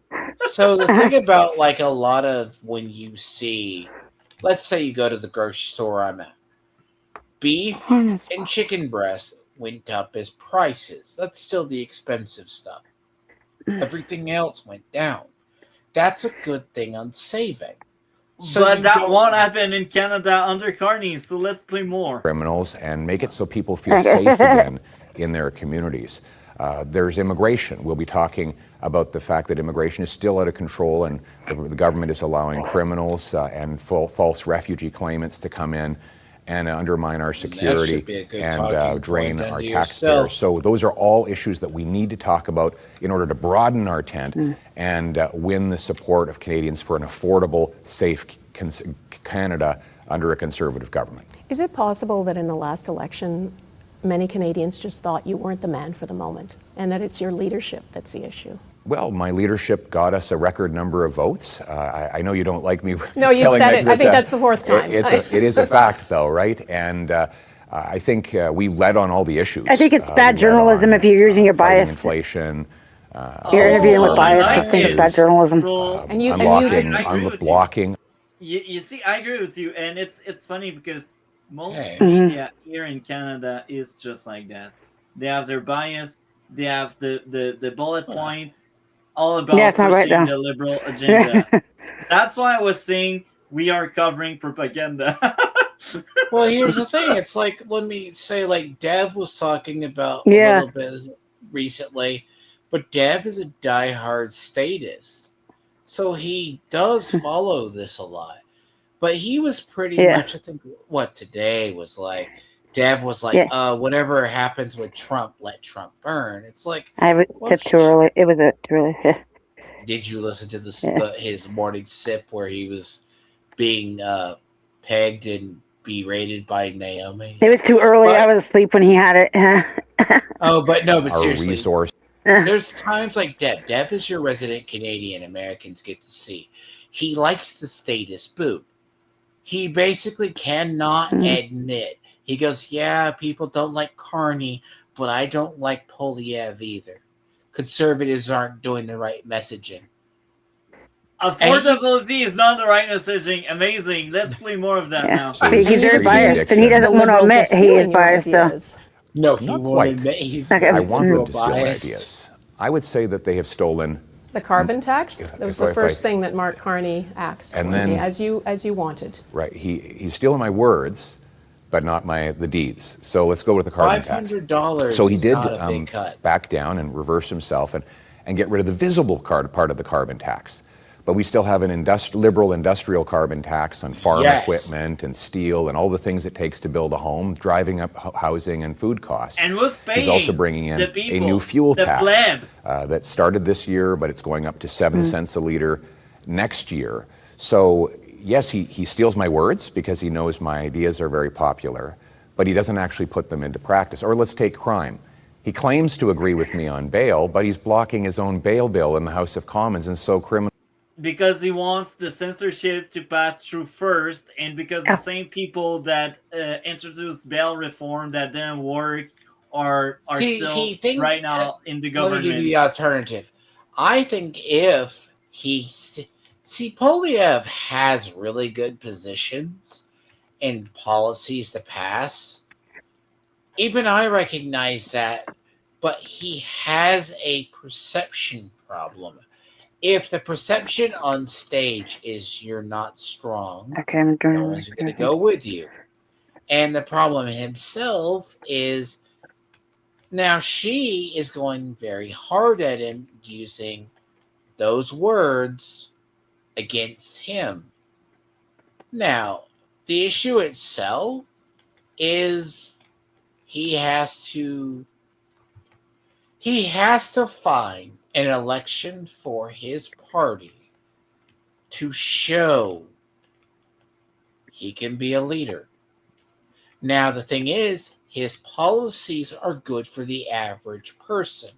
Now, the thing is, this is one of the biggest problems I think he has, is he'll need a majority in an actual government even to start it. But the first step will be getting there. Because Lucky you, Michael. Sorry I cut you off, but I'm jealous, buddy. That's amazing. So, Let's play more of that. Will still get out of jail within hours of Michael's the most recent from Canada, arrest. yeah. Or on pipelines. He voted against the very pipeline he was promising just a week earlier in a recent vote in the House of Commons. So it is true that they're stealing my words, He didn't but really they're vote not against. my deeds. In fairness, Yes, he he didn't really did. vote against his own pipeline plans. did. You put Pushing forward an opposition propaganda, motion, which that's the a lie. Liberals said was a stunt, a political tactic. So he wasn't really. His plan is still out She there. And sucks. by the way, the She really leader, sucks, the man. premier She of sucks. Alberta, is very Yeah, happy with exactly. it. You're What right. do you make of the fact that the premier of Alberta and Mark Carney got along great when they met and signed this memorandum? Oh, look, Daniel Smith is dealing with a province that wants to separate because Ottawa sucks. In the Liberal, they keep destroying Alberta. So, of course, she will try to work around Carney. Of course, on paper and in appearance, she will try to enjoy him and like him and try to work with him. She doesn't really have a choice. She doesn't want to separate, but yet her people wants to. So it's a mess. And to say that Daniel Smith wants to work with Carney, she doesn't have a choice. That's the way. That's the job. It's yeah, and it's true. You see, Alberta should separate. I would move back to Edmonton. You know what? I'm with you, man. If Alberta separate, I will try to get enough money to build some land or some property in Alberta, and I will move there with my soon-to-be wife. But anyway, Alberta is the land of the free. It's just so different from freaking Canada. Where are they doing this interview at? I mean, I think it's in Ottawa. I don't know. It's at Global It looks News. intimidating. It's like they're trying to make him as uncomfortable as possible. Is what it looks like. Is what I'm trying. You know, And like that's- with it's that a chair. it's a Mark, a very good well point there. manicured office. You're too used to American newsrooms. Here they Yeah, I just don't like it. He looks uncomfortable. He's a man spreading right now. Bad man. No, the problem is, here's the issue. Canada is in, I'm sure Lucifer the Doberman would agree, it's been an in-stage liberalism for a long while. The issue itself is Trump was able to create an economy or at least stem recession and inflation because he used our resources or negotiated deals. It wasn't really it was something to a degree. He also vowed to use our resources or whatever helped us create other parts of our economy to create jobs. Now, Carney basically has said the same thing. But you sound better, Miss Sparkle. That's amazing. Is it better? Sound better? Yeah. Okay, sorry. So the thing about like with Carney is Carney has basically said, I'm going to get investment. Trump goes abroad or goes and works for the national domestic people, gets jobs. Now, we do not have 100% job fixes, but our economy turned around to affordability. Now, what stops Canada from doing this? You actually have to have an adult conversation with the people in your government as well as industries in your country. I don't know what adult conversation is. I'm a child. Yeah, and the Liberals, they are grown-up child. They are like really are. Yeah. Yeah. So forget about that. But that's nice thinking. Memorandum of understanding to build another pipeline. So a couple of things. One, I'm glad that Danielle Smith forced Mr. Carney to flip-flop on the threatened Liberal production cuts to the oil and gas sector and their costly regulations on the electricity sector. Mr. Carney has not committed to building a pipeline. He opposed the pipeline in question. Yep. He testified against the pipeline in question in a parliamentary committee in 2021. And of course, the Liberal government... He wasn't in when? He wasn't... In 2021. I can he give you wasn't the Prime video. Minister then. He's Right. the He Prime was Minister. an advisor. But he was testifying So you, before an are you suggesting that? I know you suggest He was an that he's advisor doing on this, policy. it's not Still it's applies. disingenuous It's your to political steal his record. sign, the memorandum of understanding with Alberta. You don't think it's real? That's correct, and I'll give you the background. He opposed the pipeline. He testified before a parliamentary committee against that same pipeline. The Liberal government killed that same pipeline in 2016, and numerous Liberal members of the present caucus have already made public social media posts saying it will never happen. So he understands that pipelines are very popular, so he wants to pretend he supports one until after the next election while telling people that he won't ever build one. And But I think we need Danielle Smith, the Conservative Premier of Alberta, seems very happy with the potential of another pipeline. You're being pandering. Pandering wins elections. And I will also say this: right after she speaks, they cut off there. So she says something right now, and they do another cut again. So I will explain what I told Dragon before we cover that clip. So they uploaded a first version of that interview that was like 16 minutes, and they ended up cutting a lot and editing a lot of the things out.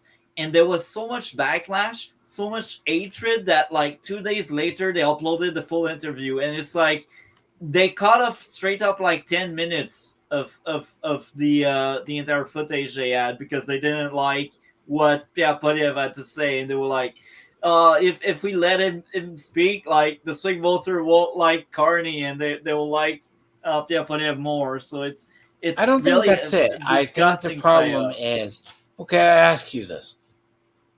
If Carney is proven to be a terrible candidate for the next election, do the Liberals have a backup? They don't. They are cooked. Do they not have anybody who can step into his position? To be honest, Sorry, guys. Carney was the backup. But yeah, so did you miss anything I said, or I need to repeat, Miss Parko? I missed all of it. Okay, so I will explain. So what's going on? They uploaded that interview, a first version of it that was heavily edited. They did cut out a lot of parts where Pierre Poilievre had great answers. And there was so much backlash, so much hatred, that 2 days later they decided to upload the full interview. And we find out there's like 10 minutes that's straight up cut out. So it's crazy. It is cut out. Sorry, my internet's freaking out. It was freaking out. So did you got what I was trying to say? No, none of it. I'm so sorry.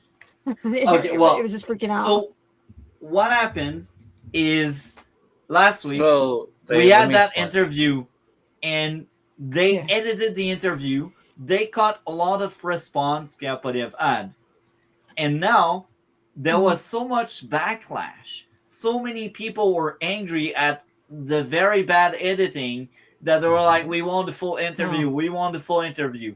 And now they decided 2 days later to actually upload the full interview.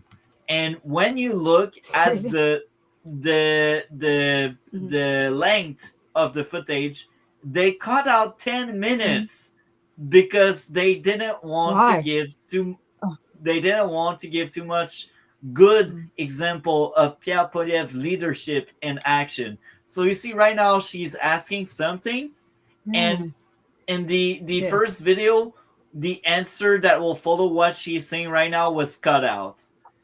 So let's get into it. Really? That's crazy. That's so messed up.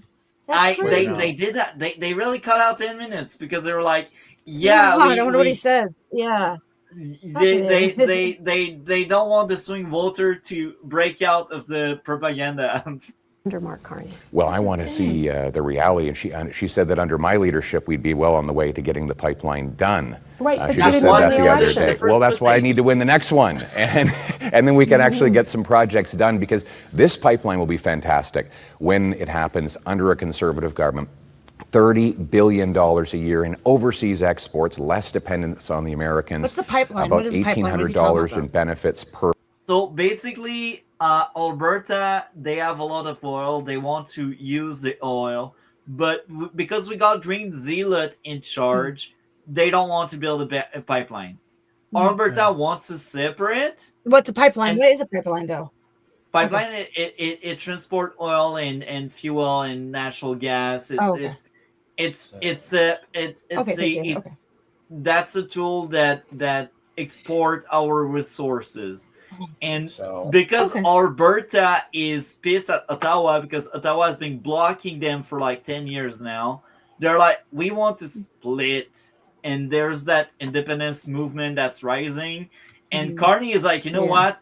I will sign a piece of paper that just tells, oh yeah, we admit we did something wrong, but we won't really do anything. Maybe we will build a pipeline if British Columbia agrees, if the First Nation agrees, and if all of these people agree, then maybe we will build a pipeline. And Pierre Poilievre is like, if I'm in power, there's no more of that BS. I will simply build it. Well, does he have to get permission though? Does he have to, stronger. He doesn't have to get he may not just be able to build it. He can get the process started. The Prime Minister can order anything to be built. So the only reason why we don't have a pipeline right now, it's because Carney doesn't want one, and he's a green freak that believes in the green scam and that really promotes net Sadly, zero. a lot of people believe in that. In the U.S., remember as I said, you got a bunch of people who openly in the U.S.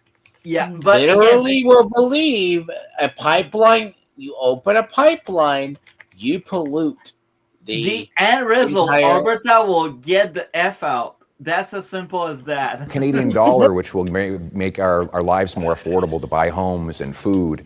And why those are the do you things that we'll do. That you would get a pipeline built faster? What would you do to make that happen? That wasn't get out of the way, because that's all that needs to happen right now. These get out of the way of what? The pipeline construction. So the federal government is the only level of government that needs to approve the pipeline. Under our Constitution, Section 92, the federal government has exclusive jurisdiction to approve or reject an interprovincial pipeline. The reason it doesn't happen, even though it's wildly profitable and popular, is that there is no federal permit to build it, and the previously approved pipeline was then canceled by this Liberal government in 2016. So if we get the government out of the way, approve a right-of-way, the private sector can then go ahead and build a pipeline from Hardisty, Alberta to the coast. And so all we really need to do is get the Prime Minister out of the way, because he is the only one who has the authority to approve or reject What about the duty to consult with Indigenous leaders? We should do that. You would do that? Of course. And what if after those consultations, the answer is still no? Well, the answer is given by the Prime Minister. And I'm running... I'm saying if the Indigenous leaders say no. That I will thank them for their input, and at the end of the day, the Prime Minister has to decide. And my decision, and I'm telling Canadians before the election so they can vote on it, is I will approve a pipeline. Nobody has a veto. Not under our Constitution. There's a duty to consult. There's a duty to consult, but if the answer is after the consultations, we don't want this. They don't really exactly what they're going to do. From now on, at that point here, they cut off his response again. Actually, first of all, I wouldn't say it would matter. I would go ahead with the pipeline, and I would also clarify that when the Liberals killed this pipeline last time, in 2016, 75% of Indigenous communities along the path supported it. They overrode and overpowered those First Nations communities, and I think it's a really unfortunate stereotype to say that First Nations are against pipelines when the evidence is the overwhelming majority of them support it, although I think the media sometimes tries to stereotype that they're all against it. I think at the latest Assembly of First Nations meeting, there's a unanimous vote in supporting the Pacific Northwest Coast Indigenous leaders who don't want a pipeline. Well, the last pipeline from northern Alberta to the Pacific. And they cut off that response again. They kept the question, but they cut off the response again because global news is disgusting. Had 75% of the First Nations communities along the route supporting it and benefiting from it. And we have these First Nations leaders in my own caucus who, for example, like Billy Morin, who is a former chief of the Inuk First Nations, and his community has been enriched because oil and gas has been allowed to expand. First Nations support oil and gas. Liberals and liberal elites often try to stereotype and stigmatize First Nations as being opposed to pipelines, but we need to get them built. I think we should let Indigenous leaders who oppose it speak for themselves, first of all. But and there are those who do oppose it. So all I'm asking you is, what would you do in that case? And it sounds like you're saying you would override. Could I ask you what the Liberals did when they killed the pipeline? They overrode and ignored the 75. And you folks are American, and you see it. And she looks like hilarious. A bitchier version of Michelle Pfeiffer. That's what she looks like. Yeah, and you know what's sad?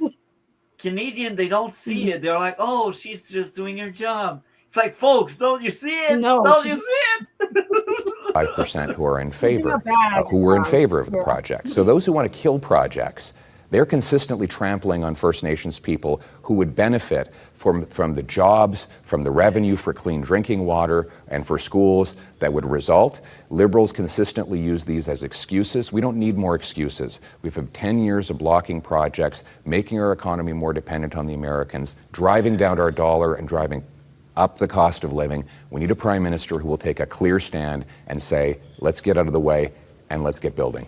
Let me ask you about what's happened in your caucus recently in the last month. You've lost a couple of MPs. Two of them have crossed the floor. One is resigning.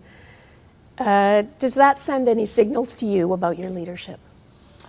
It sends a signal to me that the Prime Minister is trying to manipulate his way to the majority that Canadians voters denied him during the election so that he can go forward with a very costly and unpopular So you're agenda. blaming Mark Carney for Conservative MPs leaving your caucus? He has been trying to orchestrate and manipulate a majority that Canadians denied him with dirty backroom and costly deals so that he can implement a costly and unpopular agenda. As you make these accusations of him, what are you suggesting he or the Liberals did to attract Conservative MPs? Well, and it's funny because they caught up from now on. They caught up another segment because now he's about to give a good answer, and they just got it out again. Cowards.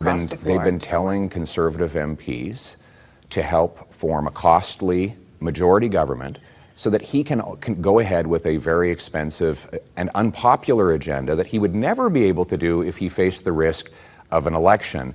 And I think that if he wants to have a majority to hike costs, to continue driving up grocery prices and deficits, then he should have the courage to bring that platform to the Canadian people for their mandate. I'm talking about Conservative MPs who left your caucus. I'm not asking about Mark Carney now. But I'll address them if you want Let me just read to you what one of them, Chris D'Entremont, said.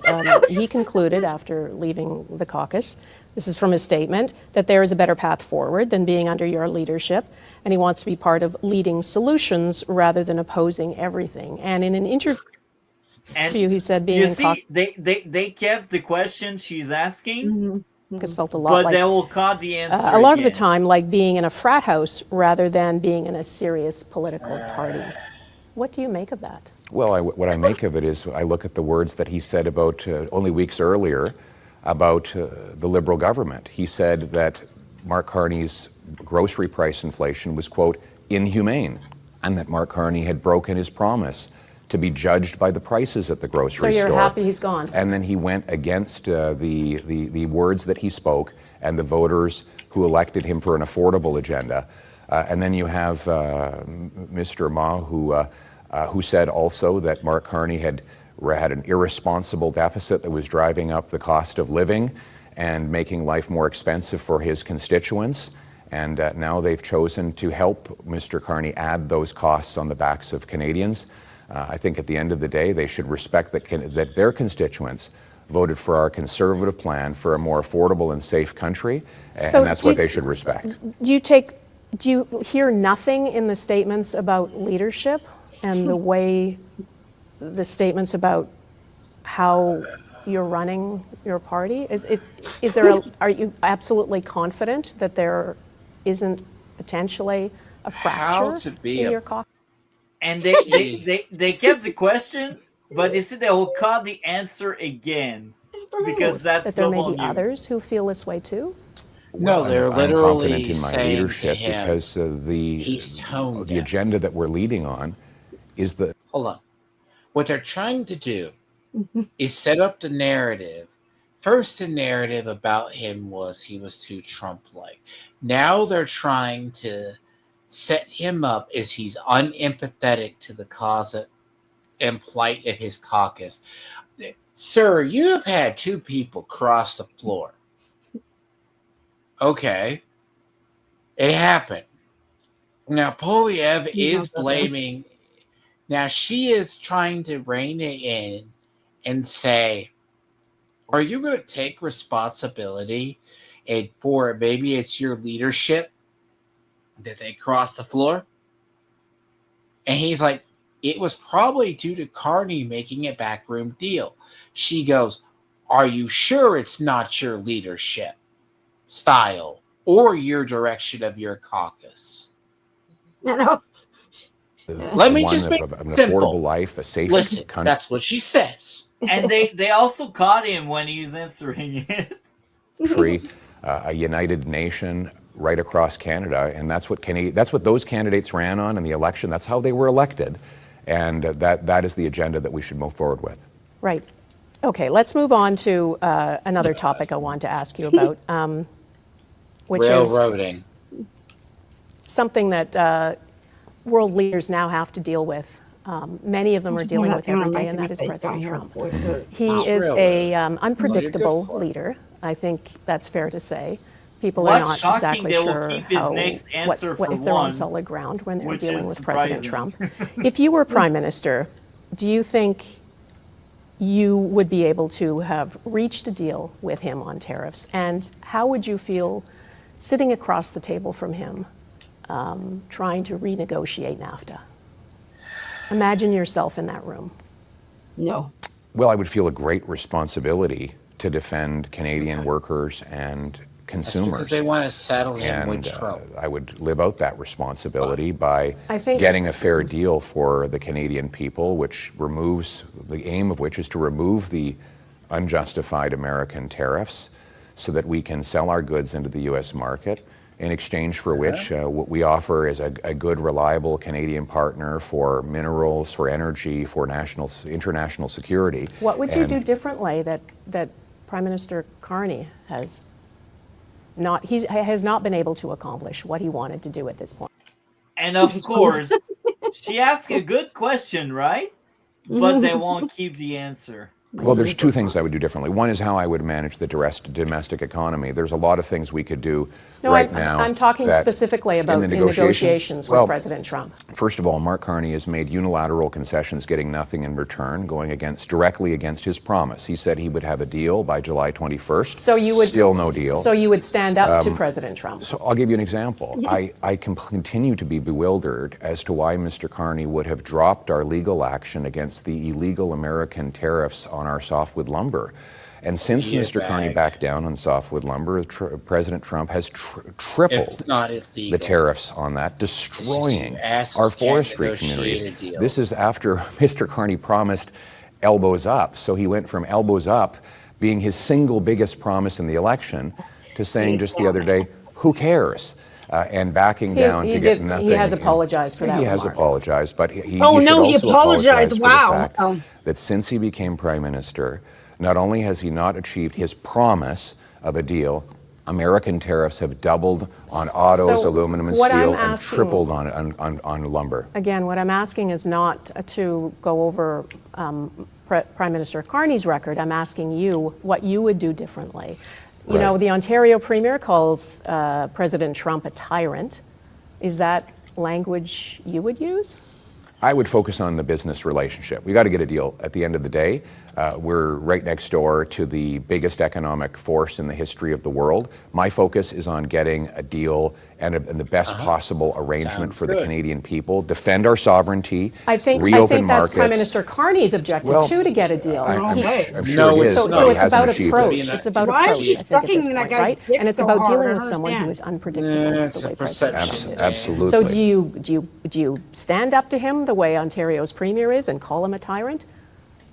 You're tired. Well, the approach that I would hate this take is area how do too. how do we leverage the things that we have in our favor to get what we want?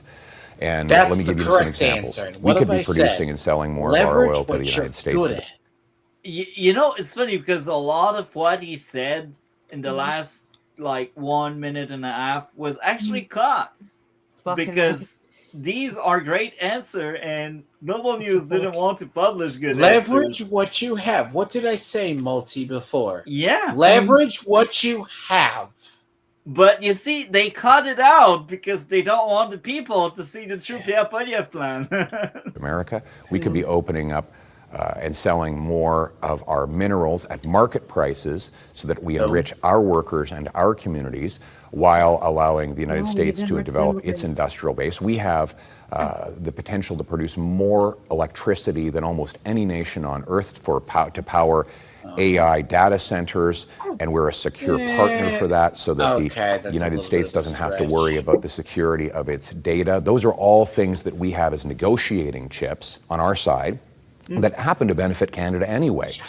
The other thing I would say to the Americans is the more free trade we have, the richer that Canada becomes, the more we can spend on our military to unburden the U.S. from protecting our Arctic waters. That would make us more self-reliant, sovereign, and secure, but it would also give an advantage to our partners south of the border in keeping. Surprisingly enough, they kept that, which is shocking because that's a good response. Both of us safe. So those are some of the bargaining chips we have, but what we have to do is offer them in exchange for gains for Canada. She doesn't like Why the answer. in this moment She does not like the we are answer. facing what many believe is its existential threat on a number of fronts, when we need to find other markets for Canadian products, why not take a more unified approach? And they cut out the answer you will provide shortly. To what the Prime Minister is trying to do. Well, I haven't we have taken a unified approach. When I became leader and when the Prime Minister took office, I told him we're happy to work with him and support him in any way we can in order to get the best possible deal with the Americans. I've said that to him personally multiple times. He's chosen not to take us up on that offer, and instead we've seen an extreme. Trump's been a master at flipping it around. And you know what's funny? When Pierre Poilievre says we've been offering our help to crack a deal and that kind of stuff, it's funny because Jamil Javani, one of the conservative MP right now, actually is good friend with Vance, with GD Vance, and they are good friends, and they could leverage Jamil Javani friendship with Vance, the deputy, and that could be great. But because the Conservatives aren't in power, we can't really do that. They are the opposition, and we don't really want to show weakness. And you mean you could even Jamil Javani in an interview like last week or 2 weeks ago, I can't remember, he came in front of the camera and said, you know what, I've offered my help to Mark Carney, and I told him, drop the partisan aspect. We need to put the country first. And I still wait for the reply. And it's kind of hilarious. That's crazy. Well, I mean, why wouldn't you? This is something I don't get. Like, these people add, like, now I will say we do think of Canadians as the South Park characters that are 2D and talk out of the sides of your mouths occasionally. No, I just think they're... Sorry, that's a joke there, but no, but seriously. We do have a working relationship with Canada. We had one right up, even through Trudeau, up till about Carney. Everybody else, it's like, you're like the annoying stepbrother I thought they were that we have to deal with, but we will help you before we go help Mexico. I like it. But you see, other Canadians are tired and they associate the USA with Donald Trump and they hate Donald Trump, therefore they hate the USA. That's not the case. Extremely partisan approach from the Liberals when it's come to the Canada-U.S. issue. Instead of working with Canadians and uniting them around the goal of protecting our sovereignty and our economy, they've been divisive. I want to unite Canadians for our economy. And I put forward very practical ideas on how we can do that. Like, we could, for example, fast track the approval of natural gas liquefaction plants to get tens of billions of dollars of our gas over to Asia and Europe to displace dirty coal over there while bringing down the dependence we have on the U.S. I've said let's rapidly approve pipelines and port expansions, pass a Canadian Sovereignty Act that would make us more independent from the U.S. so that we'd also have more leverage, get rid of the capital gains tax for anyone who reinvests in Canada. These are positive ideas that I proposed to the Prime Minister, and as I've said, steal my ideas, put them into place, and when you do, I will support that. I will support you in doing it. Let me ask you about a test of your leadership that's coming up at the end of January. How confident are you? Very, because look, I'm the leader that will restore the promise of this country. I share the values and purpose of our party to make this a country where hard work is rewarded, food and homes are affordable, where streets are safe, and and I've been leading the debate on all of those issues. Again, those are issues that we heard you campaign very strongly on in the last election. What I'm asking you now is, a year has passed, almost a year.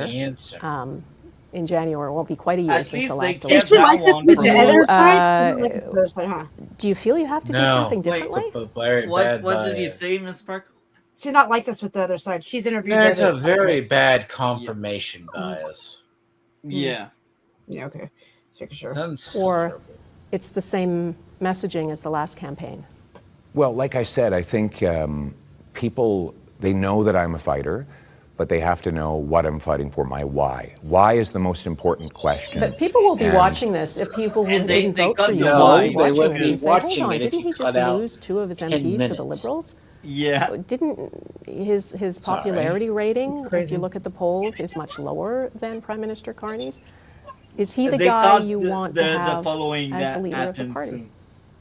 Well, first of all, I think you'll note that yesterday there were polls out that had me ahead of Mr. Carney personally, and our party ahead of the Liberal Party, because people do support our agenda of affordability and safety. They know that our policy of bringing down the cost of living and bringing up Canadian paychecks is the one that they want to vote for. And so, you asked me what my approach is going to be. I am going to continue to focus on affordability because it is the single biggest issue in this country. And just because I campaigned on affordability in the last election doesn't mean we will not campaign on affordability in the next election. Because at the end of the day, people deserve to be able to afford groceries and housing, and they deserve a safe street to live on. So we're going to push forward the policies that matter in the daily lives of everyday Canadians. Yes, you've made that point multiple times. Thank you, sir. I want to ask one final question. If you lose another MP to the Liberals, and I don't know if you know whether you will or not, because I'm not sure. There's no clarity on that. It may or may not happen. You would then be facing a Liberal majority government, and you would be opposition leader for potentially another 3 years. How would that sit with you? Well, I think it would sit very badly with the Canadian people who voted against a costly Liberal majority. I'm asking you, would you hang on as leader? I'm not giving up. I don't quit. And the people of our party, the welders, the waitresses, the plumbers and police officers, the soldiers and small business people, they're the ones who I'm fighting for, and I'm never going to stop fighting for them. They will decide with their democratic vote. We are not a party that makes decisions through backroom deals to form a costly majority government that nobody voted for. So I'm going to keep on fighting for the Canadian people and their chance to have an affordable, safe future as long as my party decides and the members and the grassroots people decide that I'm the one to champion them. Thanks for taking time with us. Thank you, and Merry Christmas once again. Let's bring up the next 3. That was a very fun interview. Did she not even say back Merry Christmas to her? It's like, she's being such a punk. That's telling. That's the biggest show of propaganda, bias, and disgusting interview because, again, 10 minutes of that were cut. And I was able to highlight most of it, but I'm sure I missed out on a few places where they did cut out because, I mean, I think most of Pierre Poilievre's answer, and again, it's coming from a conservative that voted for him, but I think most of his answer were spot on and very good. So I just went by on memory, and yeah. So we are pulling up the next 3 video we will be reacting The problem to. with literally the issue with stuff like that is confirmation bias is I'm not just fighting liberals. Oh, that would be the last one. There are 3 in total. Yeah, Yeah, so let's play For the fun this. of it, you do not have to live like this. We owe you better as a country. So I will basically explain what's going on. That interview was with an independent journalist, and I will also add this. She used to be in the mainstream many years ago, but she got fed up, she got tired with the propaganda, the psyops, and she decided to go independent. So she is very good and capable, and she also says most of the time she's a conservative, and that's why she could not stand being in the mainstream back then, and that's why she decided to go independent because that didn't align with her beliefs. Now, there is something interesting you might find with aligned with people, which is really strange. Now, in the U.S., because I heard this argument made recently, and I agree with it to a degree. Now, the issue itself is the reason why we have the Candace Owens, people trust them, or like the Tucker Carlsons, is because they broke away. Like Bill O'Reilly, when he left Fox News, as an example, got more eyes on him when he started doing YouTube. Now, you may not always trust Tucker and these people, but we do have a strong independent journalist sector. Now, are they always as honest as they claim? Open to interpretation. But they have the ability, if they have the chance, to be more honest. Like Brett Cooper is an example. Now, certain people, when they break away, they go, oh, I'm breaking away, which would be mainstream media. You clearly have a weird bias, or your bias is going to get 10 times worse. Or show occasionally. Yeah. So let's play that interview. I thought that was a very good interview. And again, I also enjoy a lot Jasmine Laine. I think she is one of my favorite independent voice out there. She's great. Evidence is so clear. In some ways, he's actually further left than Trudeau. They want me out as leader, quite frankly, because because people are going to hear me say that, and they're going to say, "Surely That's crazy." You didn't say that. But please show the video. Would you do that for me? To demoralize the population into thinking that they don't deserve anything. We will see actual journalism, which is really good. I like it. So I cannot wait for it to start. Truly, now it's like the preview. It's the sneak peek. It's what the future holds. Again, thank you so much for joining us. Great to be with you. Merry Christmas. Yes, to you as well. There has been so much noise in the news lately, and I really want to just kind of focus on, for lack of better words, the fundamentals of you, of the party, of the Canadians who feel so heard by you. We hear so much from the Liberals, from Mark Carney, about this dangerous divided world, the hinge moment, a crisis, and all. So these reference is words Mark Carney keep throwing around all the time because he really calls into his fear-based voters that are so scared of everything, that live on, I don't know where they live, but clearly not Canada, or maybe they do live in Canada, but in these really highly criminally insane populated area, because we do have areas in Canada that are really rigged by criminals, and again, that's because of the freaking liberal and their You mean stupid they have laws. You mean they have an area that's been controlled by them so long? You have generations raised there that literally just swallow whatever's given.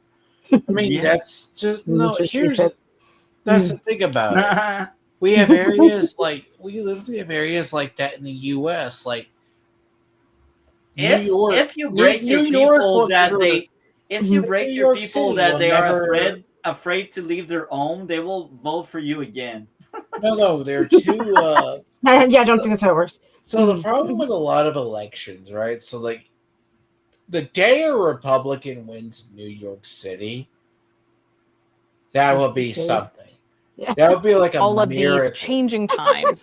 And I'm wondering, what is the difference, as far as you can see it, between what they're doing, which I would perhaps interpret as managing decline, and actually driving growth for Canadian citizens? Well, when you know how to create jobs in a business. I think the big difference between his and my approach on, you're talking about just economics right now, is that he still believes in a command and control government-run economy, and I believe in free enterprise. So, and that's the big difference, because again, Carney is further left than Justin Trudeau, and I'm reading right now his book Values, which is a Marxist socialist disgusting piece of propaganda, to be honest, and it's really hard for me to get through that book, but eventually I will, and we will be talking about it. Let me give you shut up. I took some pictures, and we will really react into that awful book. And I feel like most people that voted Carney and liberals, they don't even know that book exists. And there's that pocket of extremists that actually still like Carney despite reading that awful book. And I just don't understand these people, what they are doing in Canada. They should go in China. I mean, Carney praises China and their social credit and their surveillance state. I'm being honest, like in the first 20 page, he promotes a freaking social credit system with state surveillance and that kind of crap. Oh, and also, he says he wants to tax the carbon so much that every industry that uses carbon will die off because the tax will be such a big burden. I reframe it on another way because he said it otherwise, but like, I will admit something. Carney is intellectual. He is smart, but he is also very dangerous to democracy because he thinks people like him, the elitist, should be in charge. F democracy, F the voters. And this is what we have in charge of the country. Okay, there's a big difference between being... The problem is, you remember the Peterson video that talked about how Carney operates? No. Yeah. Oh, yeah, I do. I remember. So Peterson said, if you forget, it's something I've said that is going to happen globally. So Poilievre, if he got into power, he got asked, what would you do differently if you talked to Trump? He literally laid out Canadian first, all right? That's a nationalistic idea. Now, not to be confused with ultra-nationalist. No. Carney still runs on a platform where there is globalist people where you feel you need the net. You don't. You need the rest of the nations. Now, I have said the defining moment is we're seeing the end of globalism as a main driving force. Why? Global liberalism. It's going down to nationalism. The reason is, well, I will tell you this, Ms. Parko. Maybe you didn't know, but the globalists, they took over the UK. and it's not going very well. There are riots all No. the time. It's full chaos out there. Like, it's a war zone. And here, Yeah. let's say Poilievre talks to Trump. Oh gosh, it And really he goes, is. I want to secure what I can do with my nation first. And Trump would respect that. But the problem with a lot of the agenda that Carney had, as well as Trudeau, is he's very globalist first. And that is not, it's not a death knell for liberalism, but it's a cultural clash between that and conservatism. Basically, Poilievre would say, I'm going to offer the ability to mine more in my country to help you out. Okay, Trump would say, yes, I need those resources. Good, I need a pipeline. Let's get that out of the line.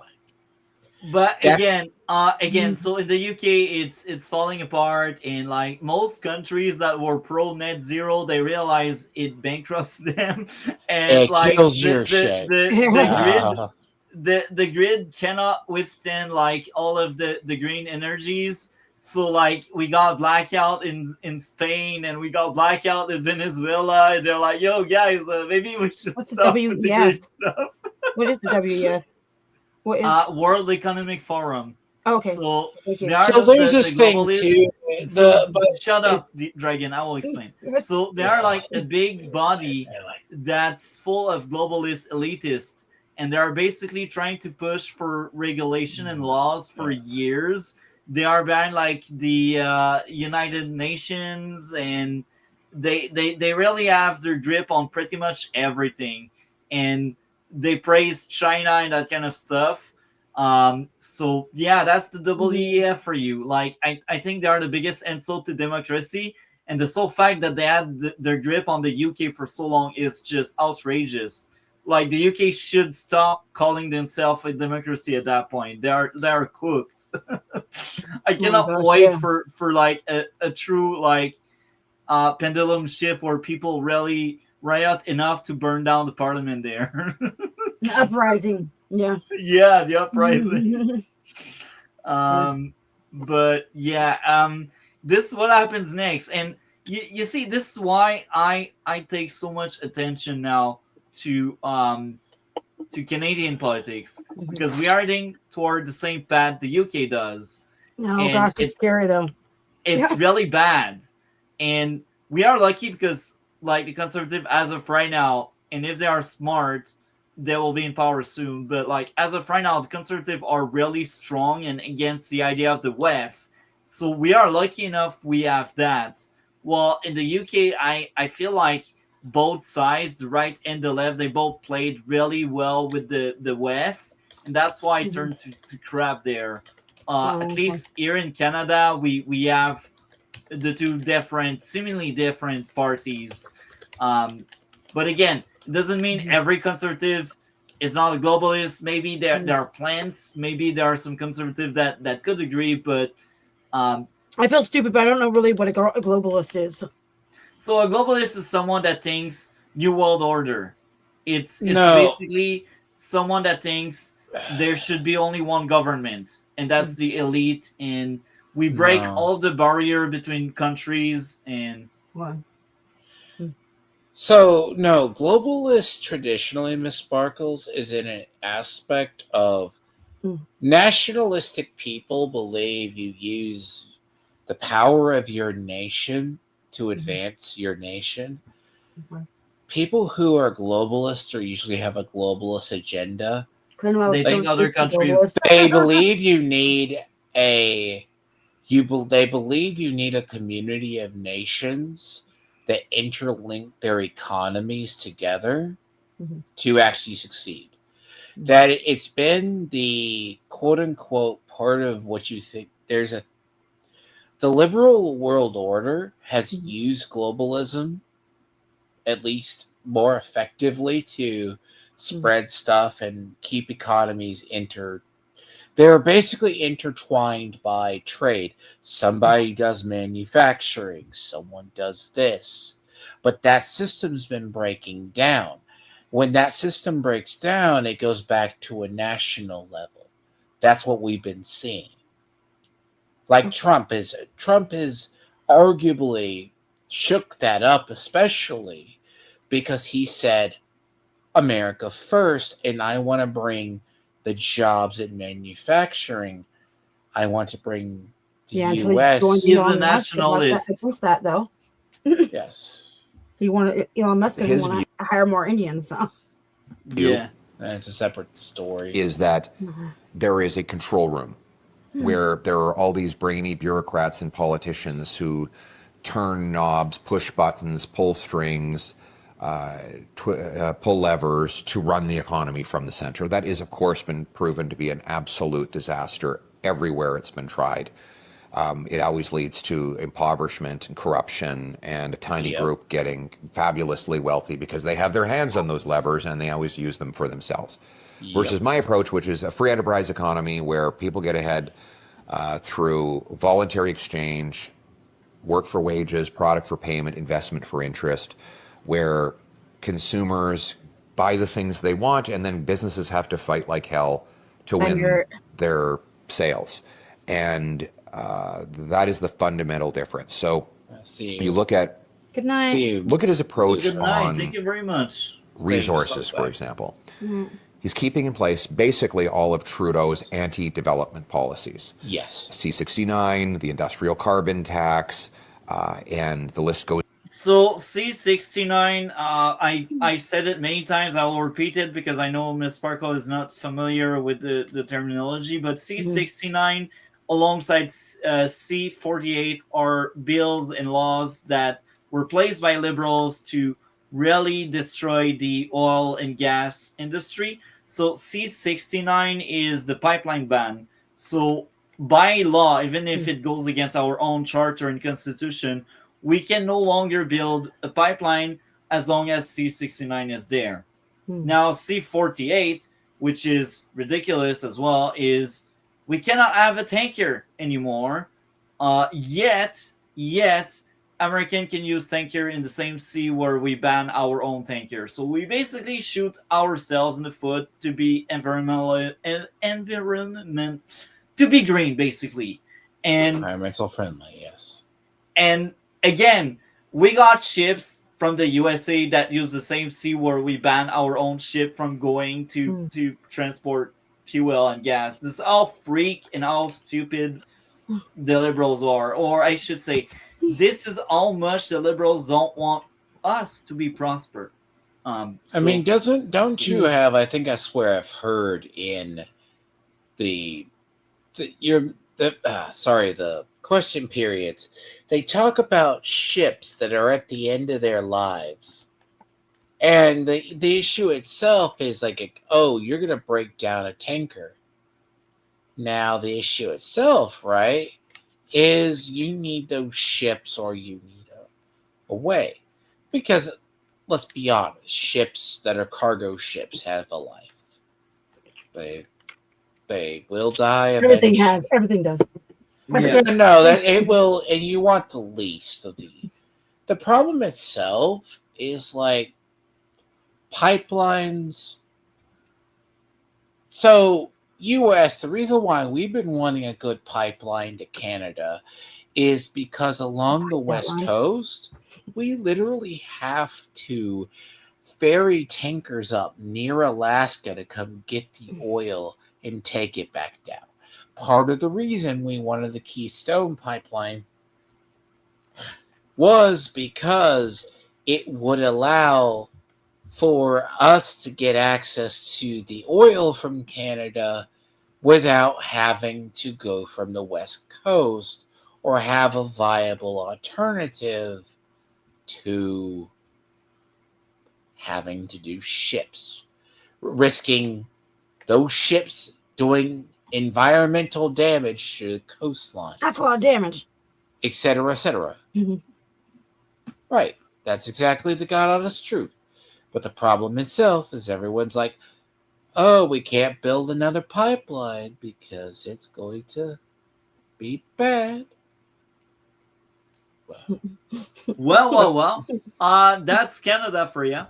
Canada. But then he's saying, I will give specialized exemptions for those terrible policies to businesses that convince me. I feel like that's a terrible sign to the business community as well. It is like, it's not removed. Well, now it basically says, look, your path to success is through political influence, not through productivity.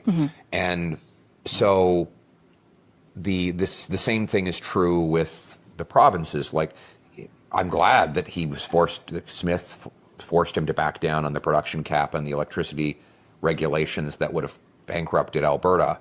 But why not just get rid of those policies in the first place? Like, instead of giving an individual carve out, why not just say they're gone? And then businesses and provinces can unleash their productivity on their own. And the answer is because he wants everyone to have to go through him. If you want to build a pipeline or dig a mine, start a business, he wants you have to go to Ottawa, kneel down before a bureaucrat, fill out some paperwork, win over the political support of the cabinet. Deal before Zod. I believe the government should get the hell out of the way and let the free enterprise system rock and roll. How it works. On that Yeah, note, exactly. we've That's why I seen said a it. pretty big shift when it comes Not to for just any the way that mainstream media predominantly is trying to frame Mark Carney and how he is as a prime minister, especially in contrast to Justin Trudeau. We're hearing words like red Tory or that he's more center, even center right. I hear that so frequently. So basically, the Tory are the former name of the Conservative, and the that Conservative bad? are blue, Okay. and the Liberal are red. So when you say red Tory, that means a more conservative Liberal, basically. And it's kind of a psyop because, again, Carney is a green freak. He is a far left individual that pushes censorship before pushing bail reform. Frequently on the airwaves. And I'm curious, especially now, here we are, how many months in? It's been almost a year. What do you make of them kind of reframing it like that, when in reality, if you actually look at the tangible outcomes, what's changed? Like, nothing's really changed, but somehow now he's being reframed in a totally different. In some ways, he's actually further left than Trudeau. His deficit is way bigger. If you take the spending levels he inherited from Trudeau, he's added a net $90 billion above and beyond promised yet unrealized savings. And 2/3 of that new spending is day-to-day operations, not so-called investments. So just if you're talking about the size of the government, it's actually getting bigger under Carney than it was under Trudeau. People say, well, you should be happy he's taking your ideas. He's saying my ideas. He's not doing my ideas. Let's take crime. He introduced a bail law. He's blocking his own bail law. It hasn't even... Because they want to push his censorship. So basically what's going on, we got different committee here in Canada, and we got a committee for justice, a committee for women rights, because it's Canada. We got a committee, we waste taxpayer money on that. We got a committee for culture. And again, on culture, they will always complain, oh, woman this, woman that. Well, we are the best sex. we got a committee about industry. We got a committee about immigration. We got a committee about health. So we got a committee, like, when you think about a cabinet position, there's a committee about it. What a waste of money, though, for all that. Well, you have a bureaucracy. That's part of your problem. The problem is you have a system.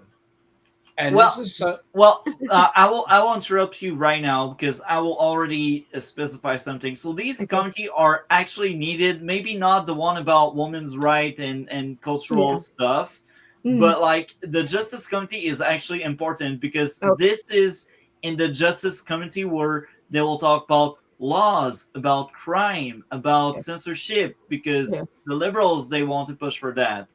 So what's going on is the Minister of Justice, being Sean Fraser, a disgusting fraud that failed into portfolio because he was always a cabinet member under Trudeau, and now he's still a cabinet member under Carney, but he failed twice, and now he's the Justice Minister. And the guy, as of right now, he pushes for basically 4 laws in the Justice Committee. And the irony and the disgusting is 3 of these 4 laws are censorship law. And the bail law is a bail reform because it's popular and people are pissed. They're like, yeah, crime is on the rise. Maybe we should do something about it. And that could be easy. Like if Carney was really trying to fix what Trudeau broke, he would simply repeal every law Trudeau did in the past. But no, he doesn't want to do that because it's admitting they did something wrong. And like the current Justice Minister voted for these bills and these laws. So it's like you don't really want to backtrack. So because bail reform is popular, they decided, you know what, we will introduce a bail reform. But that's 1 law among 4. And the other 3 are all about censorship. And they want to spend all of the resources in the censorship so the censorship get passed and voted on. And they basically block the bail reform because they don't really want to go through with it, but they won't admit it. So that's why they shove down our throat censorship. I see. Censorship, no. Censorship is... Look, when I've said your government's an in-stage liberalism, you still have people like Poilievre who want to fight for it. But the problem is liberals have gotten to the point that they believe if you silence or stamp out the opposition, because there used to be, talk to them and convert them. No, a lot of people who liberal governments, they'll say they'll talk to people, but then they'll be the first to admit they need to be eliminated. That's where Canada has gotten, because a lot of people, you get one of your liberals that are at least moderate to far left liberals to talk to a conservative person, they won't talk to that person. It will be a shouting match. And I will also add this. So to give you an idea, Ms. Sparkle, C9, we already talked about it so much.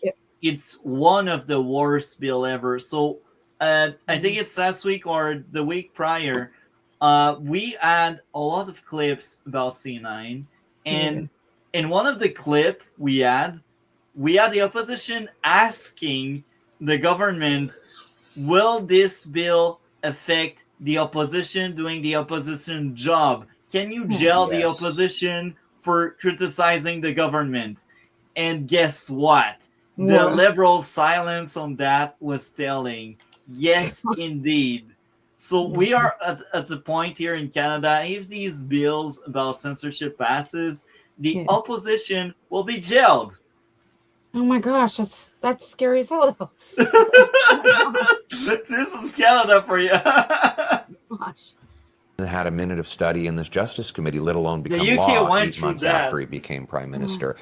He's saying he likes pipelines, but he voted against his own pipeline proposal on the floor of the House of Commons. So he is saying those things. Why is he saying them? Because they're popular. I won the debate on inflation, carbon taxes, resources, drugs, crime.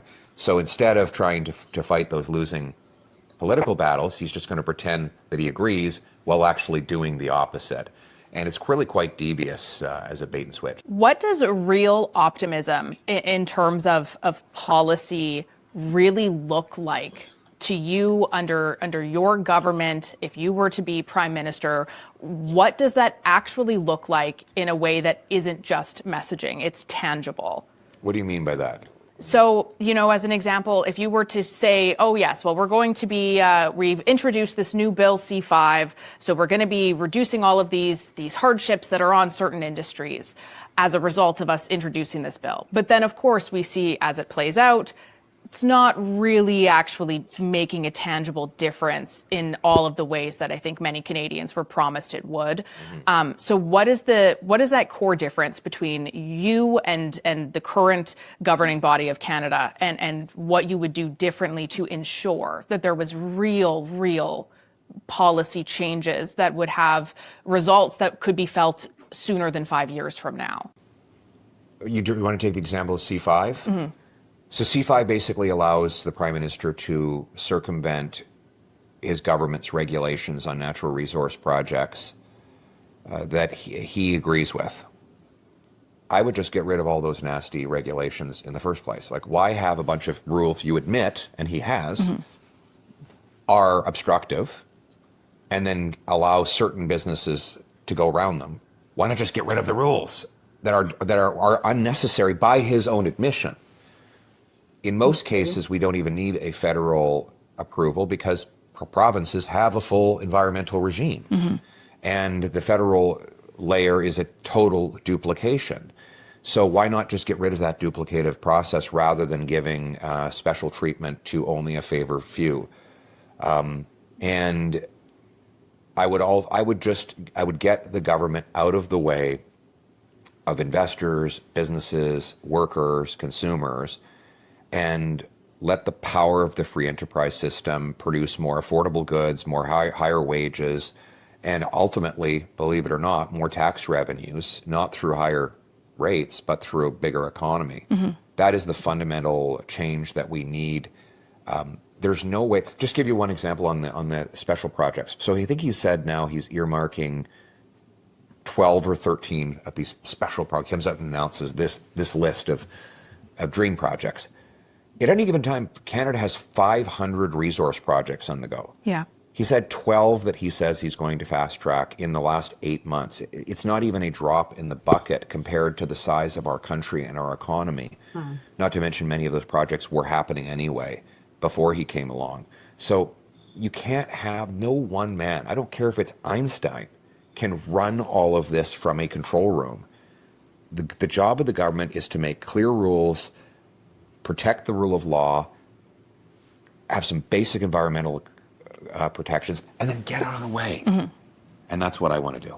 I'm not even quite sure if you have an answer for this, but I'm going to pose it anyway. I know that you had seen this, how there's over, in recent polling, it showed that over half of Canadians currently feel that the direction we are on as a country is the wrong one. And I'm curious if you have had time to think about that perhaps a little bit more. Yet they keep voting the same people in charge. It's true they're voting it. Maybe it's a fraud. Maybe there's something else. No, I will be honest. I don't think it's fraud. I just think people are gullible and stupid. Oh, okay. And the other big factor is one of the big three party collapsed last election, and another really big factor is how they place the seats. So basically, each seat is a voice in Parliament. It's an elected member, and the party that gets the most seat is the party in power. Okay. And usually, seats are decided by the number of people in each province. So the bigger the province, the more seats you get. Unfortunately, because we got crazy immigration and it's all centered in two provinces, these two provinces hold most of the powers, being Quebec and Ontario. Quebec has that allergy toward conservatives, and Ontario is a lot more split. So whoever wins Ontario has a lot of chance in forming government.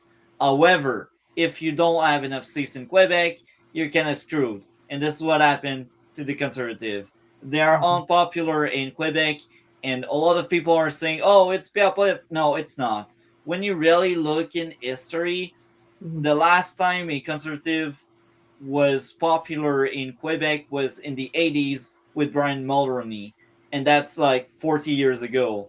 And that's telling. And that was also different because I'd say in the 80s, Quebec were still very progressive, but we were a lot more in the center. And I even say maybe we were even center right. But we had the shift in the last 20-ish years. maybe a bit more actually. Right after the referendum, I'd say we shifted left and left and left and even further left. So again, the Quebec from the 80s is not the Quebec from today. So the Quebec from today, they have that allergy to conservative. We never had a conservative government at the provincial level. So our state basically never elected conservative, despite them being around like forever. So that's telling you a lot about state. Like we had a lot of different flavor of center left, and one common thing each time we shifted right with all of these government, the support for the government dropped like a rock. So really, Quebec doesn't like or stand right-leaning idea. The only right-leaning idea we support and like at large is immigration, because we want to protect French. But again, that's the only right-leaning stance we have. We are the most anti-religious group. We are the most union-driven population. Yeah. We are the most welfare state-like province. We got the most public service worker and the biggest government. So it's we really tick every boxes on the left. Yeah, I see that. I can hear that. Yeah. More in depth, where you can kind of sit back and think, okay, we're in the wrong direction. We've been in the wrong direction for 10 years. Right. Why do we keep thinking that this same party is going to be what saves us, when if you take a look at quite literally any data set, comparing 11 years ago till 2024 or 2025, if they've released those numbers yet, depending on where you're looking, like what is it that you think or that you observe of as to why it is that so many Canadians just for lack of better words, don't really seem to fully grasp the situation and who is the cause of it, or what is the cause of it? The Liberals are very good at making excuses. Every day there's a new excuse, right? And, the food inflation comes out. The latest one they had was, there's something going on in Brazil. That's why food prices and climate change. Yeah. Right. And, they blamed COVID for the inflation before. Well, if that were true, then why didn't prices fall after COVID was over? Because, of course, it wasn't COVID. It was government spending and deficits and money printing inflation. Supply chains. They're very good at making excuses and assigning blame to other things that have nothing to do with the core problem. The second thing that I'm much more... And before it keeps going, I will also add this. In Quebec, we have the most lobby and the most... supply management chains like system. So we don't really believe in free market or free enterprise in Quebec. We just cannot stand it or like it. So again, that feeds again on the idea that Quebec is probably the most progressive province in it's Canada. a product of very much a later liberalist. Like, the thing is, I remember in Canada was like, you could always tell an erosion in a society is when people stop going to church. The problem itself, like, despite what happened with Charlie Kirk and other supposed resurgence in Christianity, they're not going back to church. There's the weird foundations. We're seeing the long-term effects of areas like you have Quebec, which is very far left. We've lost entire areas of our country to straight. I really don't think without pure eradication or something terrible happening, they will vote Republican fully again. There's this thing of what he talks about too. The thing about it's not as much lies. Let's assume after COVID, you still had supply chain problems. Even here in the U.S., we have supply chain issues on certain goods. I think as of a couple of months ago, you couldn't get hydrogen peroxide. Dude, like it was just, there's things here that hadn't recovered since COVID. It's not just, but it's very few and far between. Maybe it just takes longer. The issue with, yeah. And this is the biggest risk to Canada right now, as far as I'm concerned, is that the government and the Liberals will convince Canadians that things just can't get better. Crabs Not in a that bucket. things are good, Doomerism. but that they can't get better, but it's better just to stay the way they are because it could be worse. And so that we'll just muddle along. And that is the way the Liberals win the next election, is by convincing Canadians that there's no hope for anything better, that this is as good as it gets. My message is that the best is yet to come. And so hope is not just a touchy-feely word for me. It is actually partly my electoral strategy. It's to convince people to vote for something better, that you have the hope that you will actually own a home. You will actually have the food on your table that you want to eat, not just that your bank account will allow. That you will live in a safe neighborhood again. We have to be the party of hope if we want to win the next election and turn things around. And now that was very interesting, but I will finish off on how far left we are. We are so much into arms reduction. It's crazy. We implement that even with kids. You know why? Recently, like a week or two ago, they decided, each school in Quebec, they decided, you know what?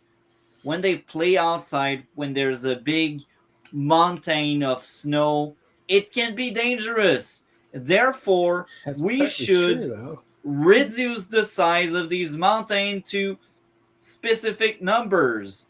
And it's illegal for kids to play on mountains that don't respect the regulation we just set up. And if it exceeds, then they need to wear a helmet. And we have these memes floating around of cops standing in front of a mountain and the kids with the helmet. It's just sad but hilarious at the same time, but it's real. And we had such a explosion of anger when they decided to ban cell phone in school. That was the big drama for like 3 weeks, and then they kind of moved on. But it's how crazy we are in Quebec. It's just beyond me. And they want so much state control in everyone's life that child protective service are really, really, really powerful. They really exist to separate kids from their family. What? Yeah. And it's so tragic. It's awful. Because like I understand the purpose of child protective service. I think it's important to have that in a civilized society. However, that shouldn't be the all-powerful family destroyer that the Quebec created it to be. I think we should have massive reform with that, because you can have kids being taken away just on reports of, we are scared, we think that kid is under abuse, and they don't have a proof, they don't see marks, they talk to the kid and the kid seems fine, and they can report it. And if there's enough reports, then the child protective service, they step in and they investigate, and usually to not dissuade people from reporting, they will follow through with measures and meetings. And once you're in the system because someone doesn't like your parenting style, you're cooked. You're cooked. Well, the thing about it is, too, it's not just harm reduction fallacy, as sometimes it's called. it's like kids could be kids, right? I understand, like, maybe cell phones is a thing, but like, look, that was the end of the world when they did that. Well, technically, you got a generation that's attached. Now, like, that's just classroom etiquette. You don't have your cell phone out. But what's funny about a lot I find about Canadian politics, so the thing is, they were so far liberal is they bypassed the parents to talk and indoctrinate the children. That's what you're missing, Bolton. The children are they more also easily... do that. By the way, now, like back then when I was younger, that was like high school year 2 that we would speak about biology and reproductive system and that kind of shenanigan. So you were roughly 14, 15 years old when you would hear about it. If you're one of your youngest, maybe you're 13 in some cases, but most of the time, like, it's 13 and upward that you would have that talk. And now it's now 10 years old. It's always been 8th grade here. So sometimes What's 8th grade? Sorry. Sex ed. Oh no, they have it 3 times now here. It's 5th grade, it's 8th grade, and it's in high school now. I have all that at the pit because I used to be a. But see, what's worse about, I think, about parts about Canada, though, is it's in Quebec. I've heard stories. So if a teenager, let's say it's a boy or a girl, goes to a school counselor, says, I feel like I'm the wrong sex. Yeah. And then the parents, what's funny is due to hate speech laws and other things, they don't have to tell us. I want to be referred to as a whatever by these pronouns. They have literally thrown the book at the parents. They have also said, because the parents go, no, little Timmy, you're not a girl. Yeah. Well, and then the state will go, sir, Timmy's father, that child is a girl. Yeah. You respect their choice. CPS not only that, but it could be considered child abuse. Yeah, and they could weaponize it and go to child protective service. Yes, and that has happened. that would warrant a case. Yeah, no, they told here they just passed that they take away all parents' rights basically with that crap. Yeah, that's exactly it. That's the same in Quebec. It's crazy. Makes me mad. That's why if Alberta truly separate and become independent, I move there with my wife or soon wife, whatever. Yeah, also like prescriptions. You can give drugs to my kids too, like antidepressant stuff without telling me shit here now. Yeah. That's disgusting, but it's happening in Quebec as well. Yeah, so. And you're probably gonna try to have babies soon, huh? I'd be scared if I was you. Yeah. So let's move on to the next video. I hope you're having a good Christmas, folks. Hope you have a good holiday. So this video is kind of big. We talked about that in the past. Dragon and I don't know if you heard about that, but there's a lot of Chinese interference in Canadian politics. And they basically have what they call police station.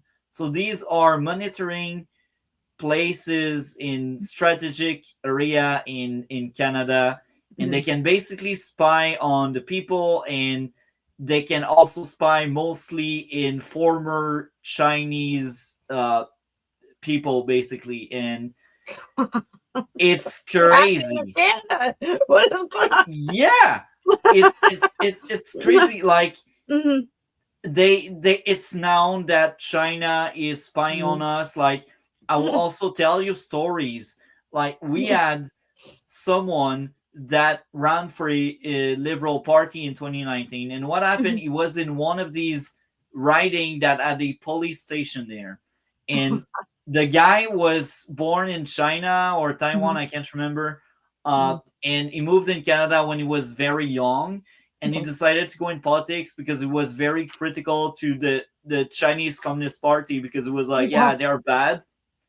And when he ran as the Liberal MP for a police station riding, they basically hired someone to lie and open a Me Too case on the person. Oh my gosh. And the guy didn't even know that person existed. They never met. It was like, yeah, that's shady. And that was very close from election day. And they realized the party could not drop him anymore. So the CCP, they told the party, you need to talk to your guy. He needs to become independent or else. Yeah. And the guy ended up being independent for 2 years. So basically, they tried really hard to railroad the guy out of the election, yet he was still elected, but he could not be a Liberal member because of that incident. Now, we have another incident that was very recent in another riding with these police station, and that one is so disgusting. So we have another dissident from the Communist Party. I know they found a Chinese police station in New York, but they closed it down. Yeah. Yeah. So what happened is the guy ran as a conservative, and it was critical to China and all of that jam. And what happened is his liberal opponent in his riding basically placed a bounty on the guy, and he said, we will pay people to bring him to the Chinese consulate. Do it. And now there were actual threats. It was being followed and threatened. And eventually the liberal that did that stepped down. But the most disgusting part, Carney didn't call out the guy. And that was one of his candidates. It's just crazy. But it sounds like insane. Basically, the conservative was being followed, harassed, and they even went to threaten the constituents in the riding to tell them, don't vote or vote liberal. Gosh. Okay. And the crazy part, that same riding is the riding where we had one of the two floor crossers this current mandate. So it's like connect 2 and 2 together.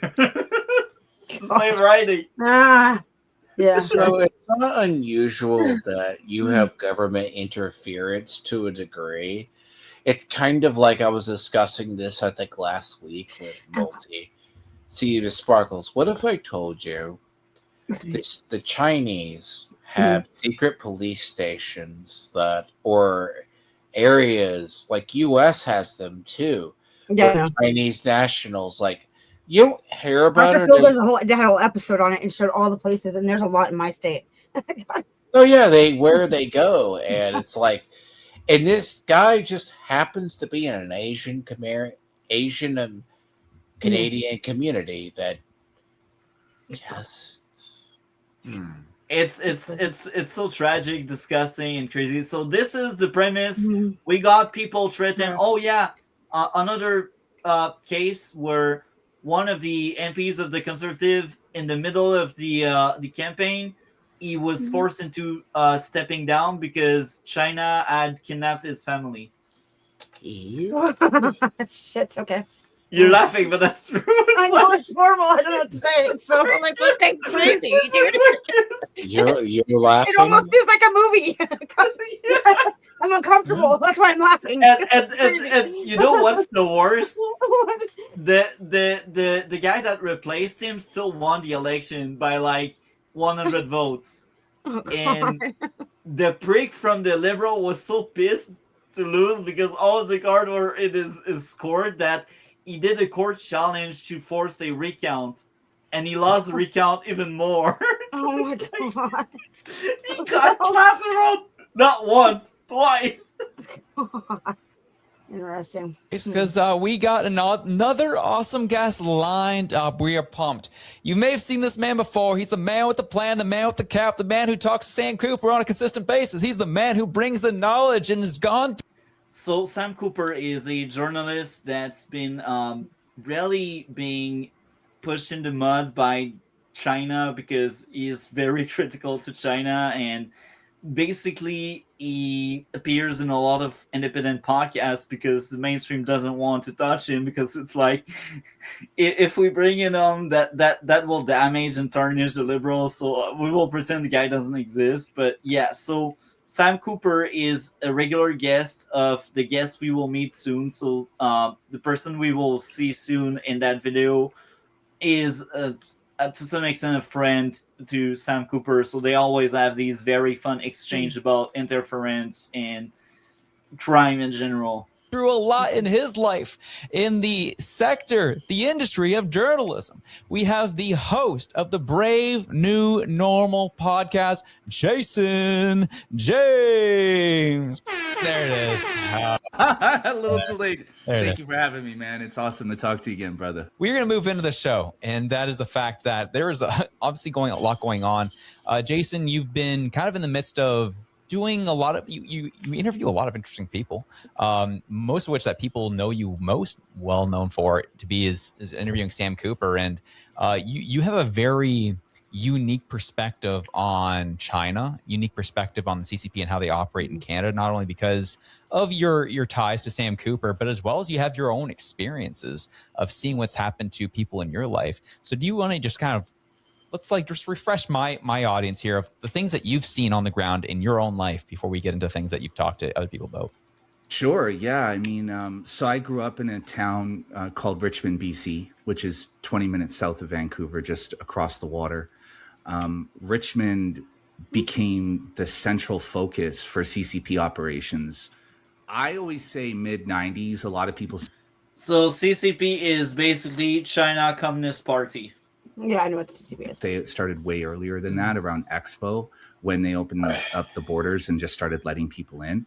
Mid-90s is a little bit of a stretch, but what I recall, and based on my experience, it was around 1995, 96 when the money really started showing up. Okay, that's a better period. So Richmond, when I was a kid, was a small town over the bridge. Nobody really knew we existed. If you went into Vancouver and told people you were from Richmond, they looked at you like you were from Mars, right? Like you didn't exist to them.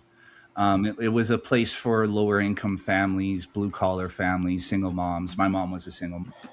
So to locate better Vancouver, for those who don't really know Canada well, it's basically in British Columbia, one of the furthest or most far away province toward the west of the continent. So that'd be like almost at sea range of China, basically. That'd be the closest to China. If we forget it's a sphere. It was affordable. All of our neighborhoods were very ethnically and culturally mixed. I was going to say diverse, but I can't use that word anymore without wanting to jump off a bridge. Wow. But yeah, it was a very ethnically mixed, culturally mixed. We were all poor, so we all got along, right? And then around 96, mysteriously out of the blue, these real estate agents started showing up in my neighborhood, and they were offering people, these are 80s style duplexes, fourplexes. They were offering people 3-4 times what their property was worth. And they were representing these mysterious buyers that nobody really knew who they were. But of course, if you bought a home for $50,000 in 1984, and now they're offering you upwards of $1 million, you're going to take it. So what happened in my neighborhood was the summer of 96, all of our homes were bulldozed to the ground. 3 out of 4 homes. If you went through my neighborhood at that period of time, it looked like a war zone. You could have taken a photo of my neighborhood and sent it to National Geographic, and it would have stood in for, Beirut or Baghdad, right? Like it was just rubble. And what was erected over it were these giant monster homes, these mansions that were being built all the way up to the property line. And who moved in were these mothers, sometimes families, but most times mothers with children from China who did not mix in with the community, made no attempt to talk to anybody or get to know it. And nobody knew them. We didn't know them. They didn't know us. And now, in retrospect, now knowing what I know now, what these were was the first wave of money mules coming over from China. So what they were doing was, on paper, these women were technically married to Chinese business people or members of the CCP, like China's government. But what they really were just women who had been enlisted to go over to Canada and move money from China into the country. And from there, they just expanded out and started buying multiple properties. And what you would have is a woman who was, on paper as a housewife or, low income, right? They always claimed an income below $18,000 so that they were able to access all of the services available to these people, but they would own, multiple $1 million properties. And so from there, we saw birthing homes arrive in our neighborhood. So some of these monster homes, these big giant houses, were converted into homes for 13, 14, 15 women living in there pregnant at one time.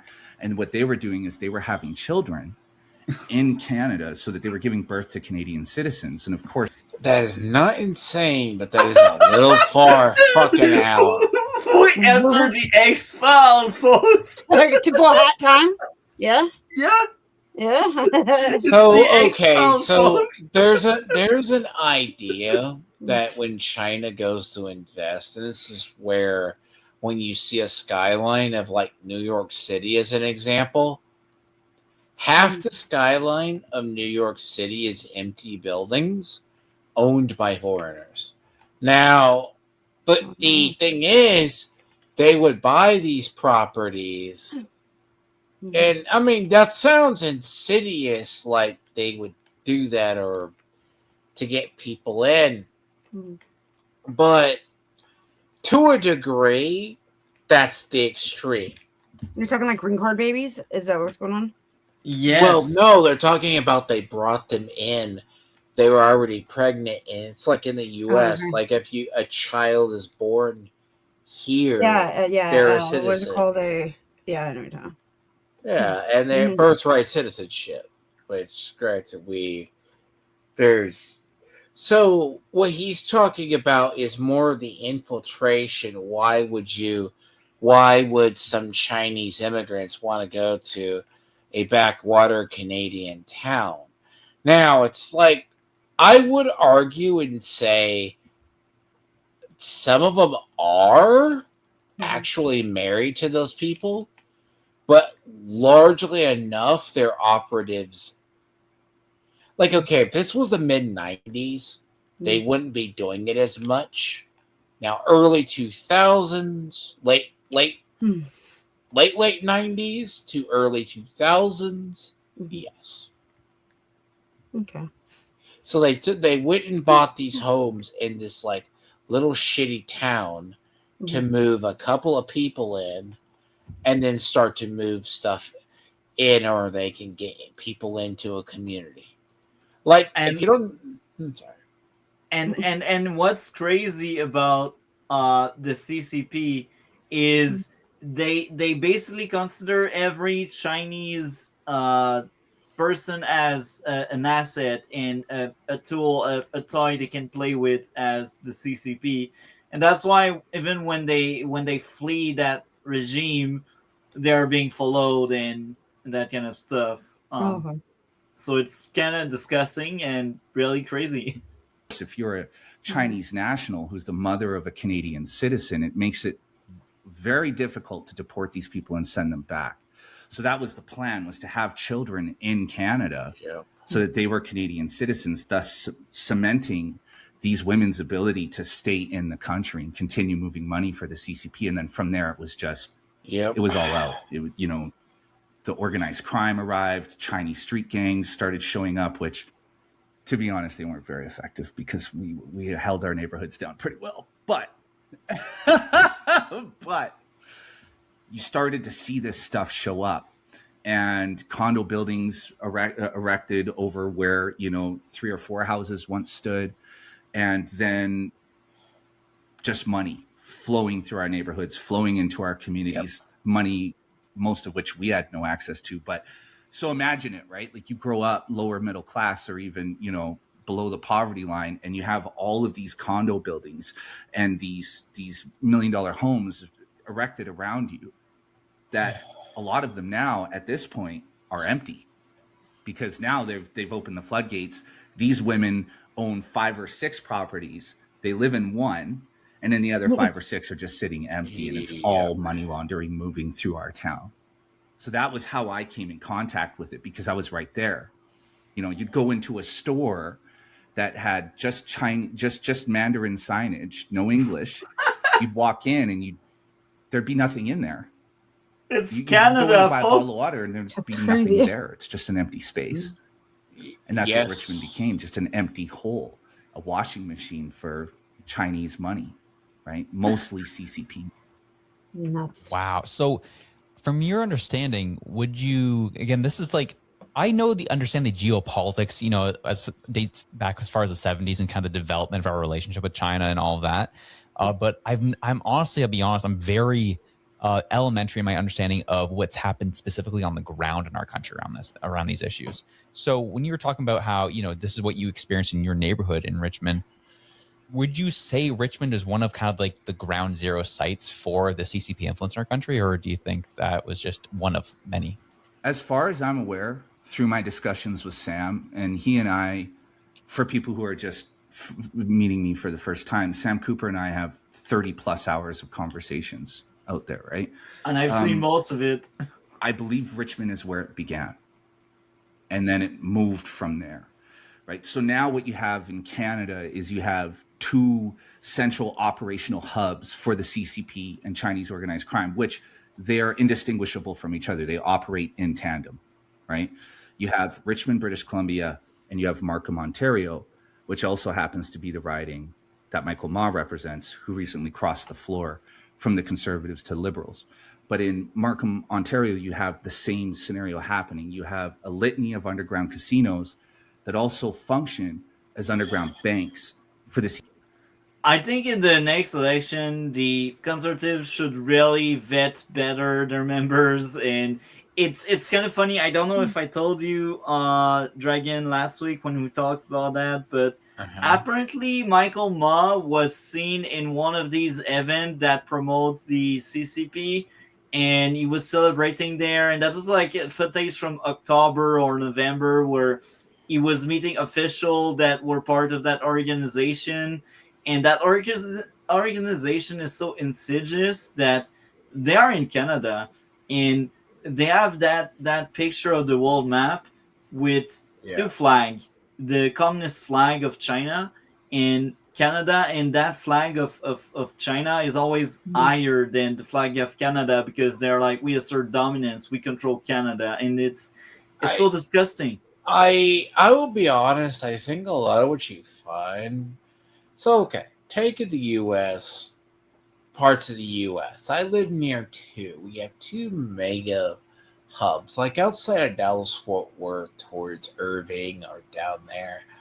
It's one, and next to Dearborn, Michigan, is one of the highest concentrations of like Muslim people. Dearborn, Michigan clearly is more famous. Like, what if I told you Dearborn, Michigan had been fortified? Like, I think there's a story a couple of weeks ago. If you speak out against a Muslim of any kind, that town will come after you. Like for hate crimes or attempt to just they'll out. That's how much control they have in Dearborn, Michigan. But they've had this level of power for a decade plus. In my area, we've had Sharia law schools down there for years as well. But it's kind of like we saw this. That's why, like, after 9/11, we had Homeland Security watching people down here. Now, up in Canada, right, let's assume, middle of nowhere, a bunch of Chinese migrants moved to your town. It's definitely something's up. Either it's business corporations building something. Normally, it's more insidious, less insidious, where they gradually move in. Like in Texas, Houston is known in my state for being where the large amounts of Asian people live. But you don't really hear weird stuff about that. They just congregated down there. No congregate down there. Does that give you an idea? Yeah. Like they move in. Crime.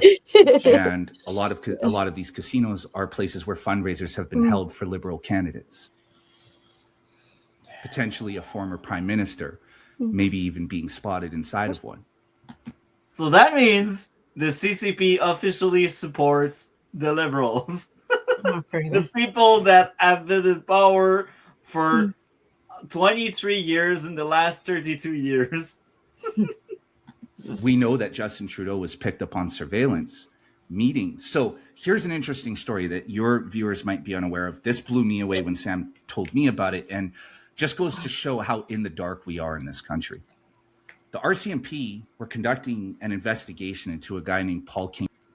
So basically, the RCMP is our version of the FBI, but they are incompetent and they work directly for the Prime Minister. So if the Prime Minister is shady, there's no power that can stop him because the RCMP is under him. Jin, who is known globally as one of the biggest money launderers in the world, the largest for Chinese organized crime and CCP interests, period. So they were surveilling him, trying to put together a money laundering case. And while they were surveilling him, they picked up Justin Trudeau. Oh, gee. Who was our former Prime Minister. Crazy. There's that one dude who's dating Katy Perry. who was in a private meeting with him. Now, they don't know what we don't know. I'm sure the RCMP do, but we don't know what that meeting was about, what information was exchanged, what was discussed. But the fact that Justin Trudeau was meeting with one of the biggest money launderers operating globally is a very scary thing. So just to go back to my original point, you have these two main operational hubs in Richmond, BC, Markham, Ontario, and the fact that one is located just outside of Vancouver and the other located just outside of Toronto is no coincidence. Myself, I grew up in Toronto. So, that was a very fun clip. Now, it was dark, it was grim. We got 14 wives that only exist to birth people that will become Canadian. We got like China that kidnaps Canadian to interfere in the elections. So that was quite dark. So now I will bring some hope, and I decided to bring a more American to be here twist. with you all. I Amazing. will start by saying JD Vance is the definition of leadership in my books. And I just the wish same thing here. I just wished Canada had that kind of leadership, and we will play a little bit of that very interesting speech. I didn't hear the entire thing. And what did you want to say, Dragon? I was gonna say something really quick too. On the thing with the China infiltration too. I've said this before. So the World Economic Forum exists like through the IMF largely. A lot of people were trying to do that with what you call the liberal world order. But the funny thing is, in Canada, they moved into Canada to block China's Belt and Road Initiative. China's Belt and Road Initiative is partly why they do a lot of expansion. So they'll go to nations with a lot of natural resources, find a way to get into the mining or whatever they need from that country, and export it back to China. So you'll see that a lot. So the World Economic Forum for a while was able to block China's advance in Canada. Now, I mean, ultimately, I think that containment failed when went into Trudeau and into a lot of it. But they could not really deal with it. That's why you see a lot of with the Chinese infiltration into Canada, where you're going to see it more often, is they're trying to get deals there that they can do the Belt and Road Initiative. But Yeah. So again, I decided we'd cover that as the last topic because I think JD Vance is a true leader, and I think Canada lacks leadership. So I wanted to showcase some actual leadership. So let's to close out an amazing AmFest 2025. We never see that kind of energy in a Carney boring rally or press conference where people are more interested to ask if Carney had met Donald Trump or traded with him. So this is actual leadership. People are energized. They like to praise or scream their approval. So AmFest is largely, so this speech or this one came from AmFest. Now there was a lot that happened at AmFest this year. AmFest is largely a gathering of conservative people. Now a lot of media people will cover it, but at the same time, it is largely that. Like, this is the same conference as I was telling you prior before we started, that Ben Shapiro went around checking Candace Owens and declared subtle open war on Tucker Carlson and a bunch of other conservatives, which have been dividing the base. JD Vance, though, there is a thing that came out of this. They are testing JD Vance. There's two things. Erica Kirk said she would vote for him for president. Okay, here nor there, if he's a good presidential candidate. But he is also not. He is eyed as the next presidential candidate for Republicans. But can he inherit Trump's or the MAGA movement? That's kind of his big deal. The chances are he can't. That's a little background. Vance largely still has a couple of shadows that follow him. He has, like, I'll be honest, he hasn't shown his neo-reactionary takes. Basically, he's a type of conservative that he's not opposed to our government going down to the rule of a strongman. Like, that's probably why he likes Trump, because Trump can order around Congress and the Senate. But it's very close to people who want a monarch. But there's also parts of what Vance says that doesn't ring true. So just bear in mind. Vance is good, but Vance is also the guy who, at one of the first major meetings with Zelensky, made himself to look like a fool. So let's play more of that now. What an amazing crowd all of you are, and I have to admit, today solved one of the great insecurities that I had. Because as I've watched Nicki Minaj come out and declare her support for the truth, for courage, and for wisdom, I've had this little nagging voice in the back of my head wondering Nicki Minaj, whether she thinks I look like the JD Vance meme. Look at the energy he has. It's beyond what we have here in Canada. He knows what he's talking about. Tribute that I can possibly imagine.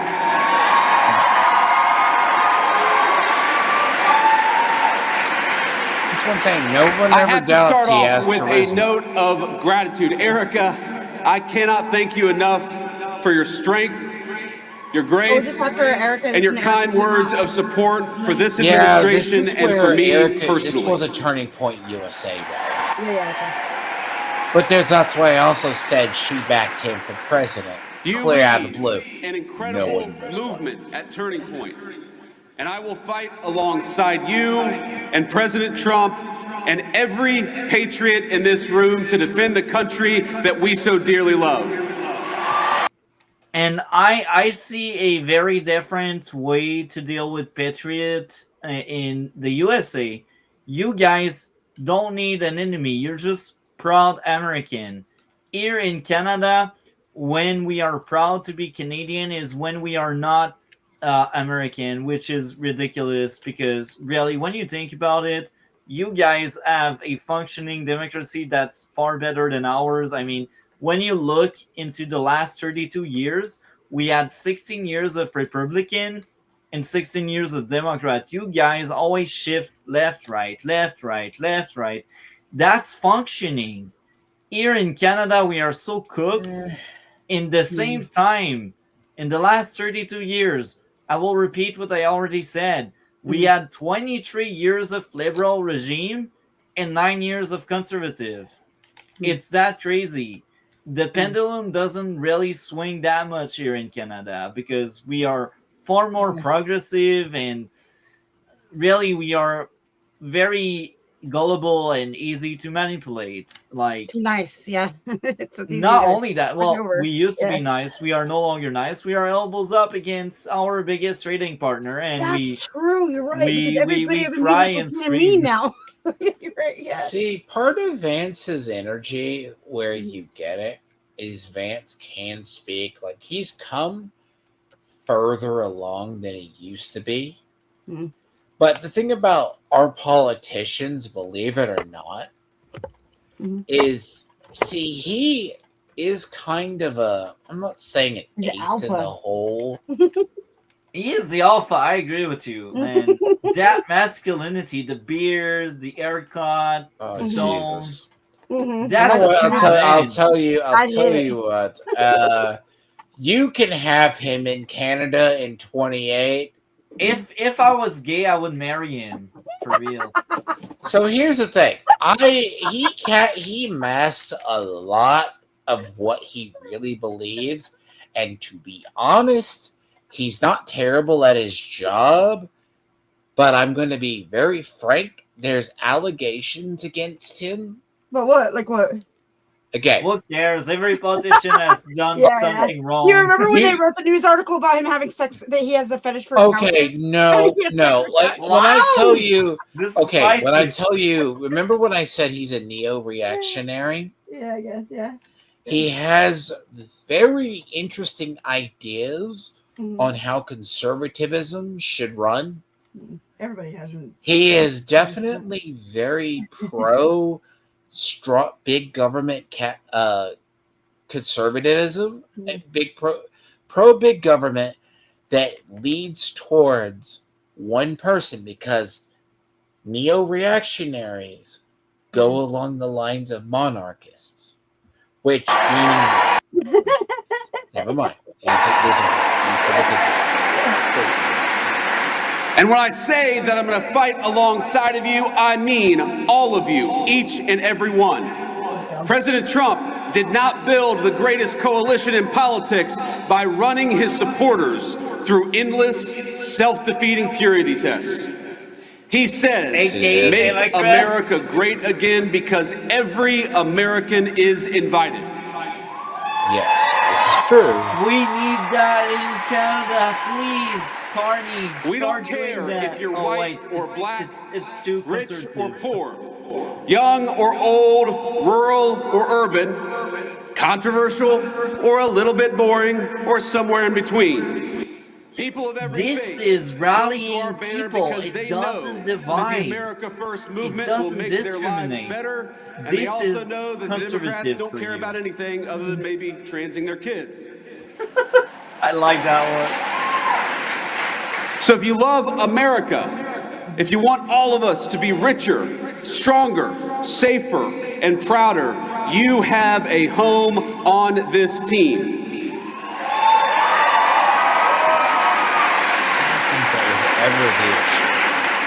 I didn't bring a list of conservatives to denounce or to deplatform, and I don't really care if some people out there, I'm sure we'll have the fake news media, denounce me after this speech. But let me just say, the best way to honor Charlie is that none of us here should be doing something after Charlie's death that he himself refused to do in life. And He his wife invited should be running all of too, us so I here. will argue with that.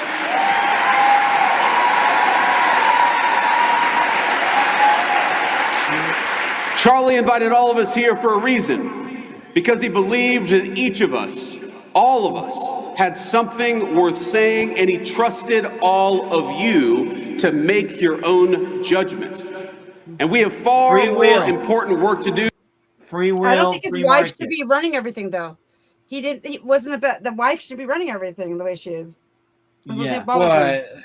That's a It's separate not thing very about conservative, Eric. though. No, there's a separate thing about Eric. Well, okay, the Mhm. thing with Erica Trump goes deep. Not Erica Trump, but Erica Kirk. Yeah, well, Erica yeah. Kirk Mhm. took over the organization. She shouldn't. But yeah. No, she should. But the No, thing because she's a is- female.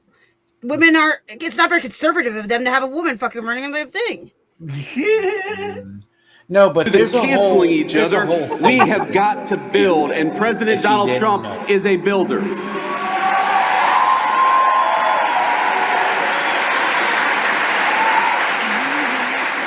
We're building a better country right now, and you have a rightful place in the success of your nation and the success of this movement.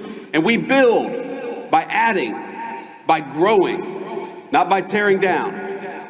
Charlie Kirk was a great builder too. He understood that any family can have its disagreements, its tough conversations. We can learn and improve and treat one another better. We can love each other despite the disagreement. But winning demands teamwork. And I am honored to be on Turning Point's team. I'm honored to be on your team, and I will stay that way.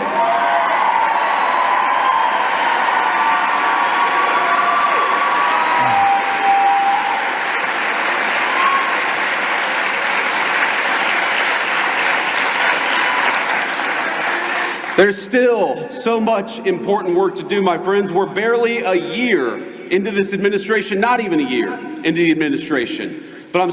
And I will also add this. Each time you hear Carney, deflection, lies. Oh, look what we did, word salad. Oh, look, the world is divided. Look, the world is scary. Look, we are cooked. Look, we will sacrifice things. And when we hear about GD Vance, it's hopeful. It's like, look toward the future. Look what we succeeded into doing. Look, the future is bright. I just don't understand how people can gravitate toward a message that divide and then criticize a message about hope in uniting people. I don't understand people. It's crazy. I mean, Any how thoughts on that? someone can, like, we have, like, if you pull up a liberal rally, or like, let's say it's Elon Omar or something, it's pretty doomer for them. The thing about Turning Point USA or like stuff like this, what this does is they try to be optimistic, which conservatives are less doomer, but at the same time, it usually masks something. Like, as I said, the dark side to this was they were trying to cover up the supposed conservative civil war, which is an entire topic right now. But J.D. Vance can speak very well. Now, his issue is in governance, but usually you'll find he's a uniter. Now, the problem himself is he does have some quirks. And the quirks mainly are he is too much of a barking dog. But he's very hopeful in a lot of his speeches. Like, he's been doing a lot of foreign policy, not particularly negotiating and traveling around in Trump's stead sometimes. But when it comes to him trying to give a stump speech, or give an interview, he does well. Now, it's not hard to duplicate, but I'll be very honest with you. Certain parts, when his veneer cracks, is what conservatives don't like. That's just it. He, as I said, he's a neo-reactionary. Neo-reactionary is a political theory. There, it goes deeper. It's not bad, but it can borderline neoconish. Which, to be fair, we did spread lots of hope, love. The future is bright. Yeah. So I thought that was a very good ending. So Yeah. we will move on to the outro. What do you have going on your end of the internet, Miss Sparkle? Thursdays I'm with Lord Toxic on his channel. And I have something else going on. I can't remember what it is. I've been on Set of the Grids. I'm going to start being on his. And then on Wednesday nights at 9:30, I will be streaming with Piranha Pout. We're going to be watching like Tubi movies and crappy movies. She wants to do the cat. What's that cat? The guy is in a suit. She wants to do the cat movie. That's really bad. Oh yeah, that I only heard bad things about it. Good luck with that. Yeah. And then I want to talk about Black Tubi movies because they're crazy. That's what we're doing. Piranha Pout's black, so I'm not being racist. I last group I hung out with tried to say I was racist. No, I know. Hopefully you're not, because my soon-to-be wife is black. Anyway, I'm far from racist. Dragon, what do you have going on your end of the internet? As I check the date, it's going to be on the 1st. I will have some gaming, as I do on my channel, but I will also have some of the first reviews of Fallout Season 2. Figure out how to do that, because next week is episode 3. I also have some commentary stuff in the pipeline. I may have to dish out some stuff with some people, but here nor there. It's just what I get to first. But Well. In my end of the internet, the year is almost over. Monday or Tuesday, I don't know which of the two, I will be streaming some Metroid Prime 4 Beyond. I really want to finish the game eventually, so I will try my best to really push the game forward. On New Year Eve, so the 31st, I will be doing a New Year Eve stream just before going at work, and that will be a tier list of the 400 movies I've seen in 2025. I think that closes off the year very well. I will send a link to whoever wants to opt in and just share a bit of thoughts on some of the movies they may have seen that are in the list. With that being said, Superman list. That's all I've seen. Friday. So Friday, either it will be Metroid Prime 4 Beyond or maybe another React stream. However, except if something major happens in Canadian politics, the reaction will be about something else. Now, again, if something major happens in Canada, we will cover it because I like covering Canada. But if nothing happens, well, I got a bank of a video I'd like to react to with a panel like you and Dragon and Miss You're gonna change your Sparkle. profile picture, right, for next year? It's not gonna be bitch face Barbie anymore. No, I like her. That's the perfect picture. Okay, fine. And I made him now- I made him a new little thing for his picture for his name, and he didn't want to even use it. He's difficult. I'm Yeah. difficult. Even my wife, my future wife, says it. Anyway, Yeah, she knows. yeah. The woman's around me, man. They're complicated. Anyway, Bye. Saturday, Okay. Saturday, I start a new trend being Advanced Wars by Web monthly streams. I will be having semi-original guy on, very funny guy. I enjoyed doing stream with the Master Cannon in the past, and we are back at it. Outside of that, political stream incoming eventually one day. With that being said, that was fun. Thank you a lot, Dragon and Miss Sparkle. And if we don't see each other or talk New Year. before next year, Happy New Year. all of the best. 3 days.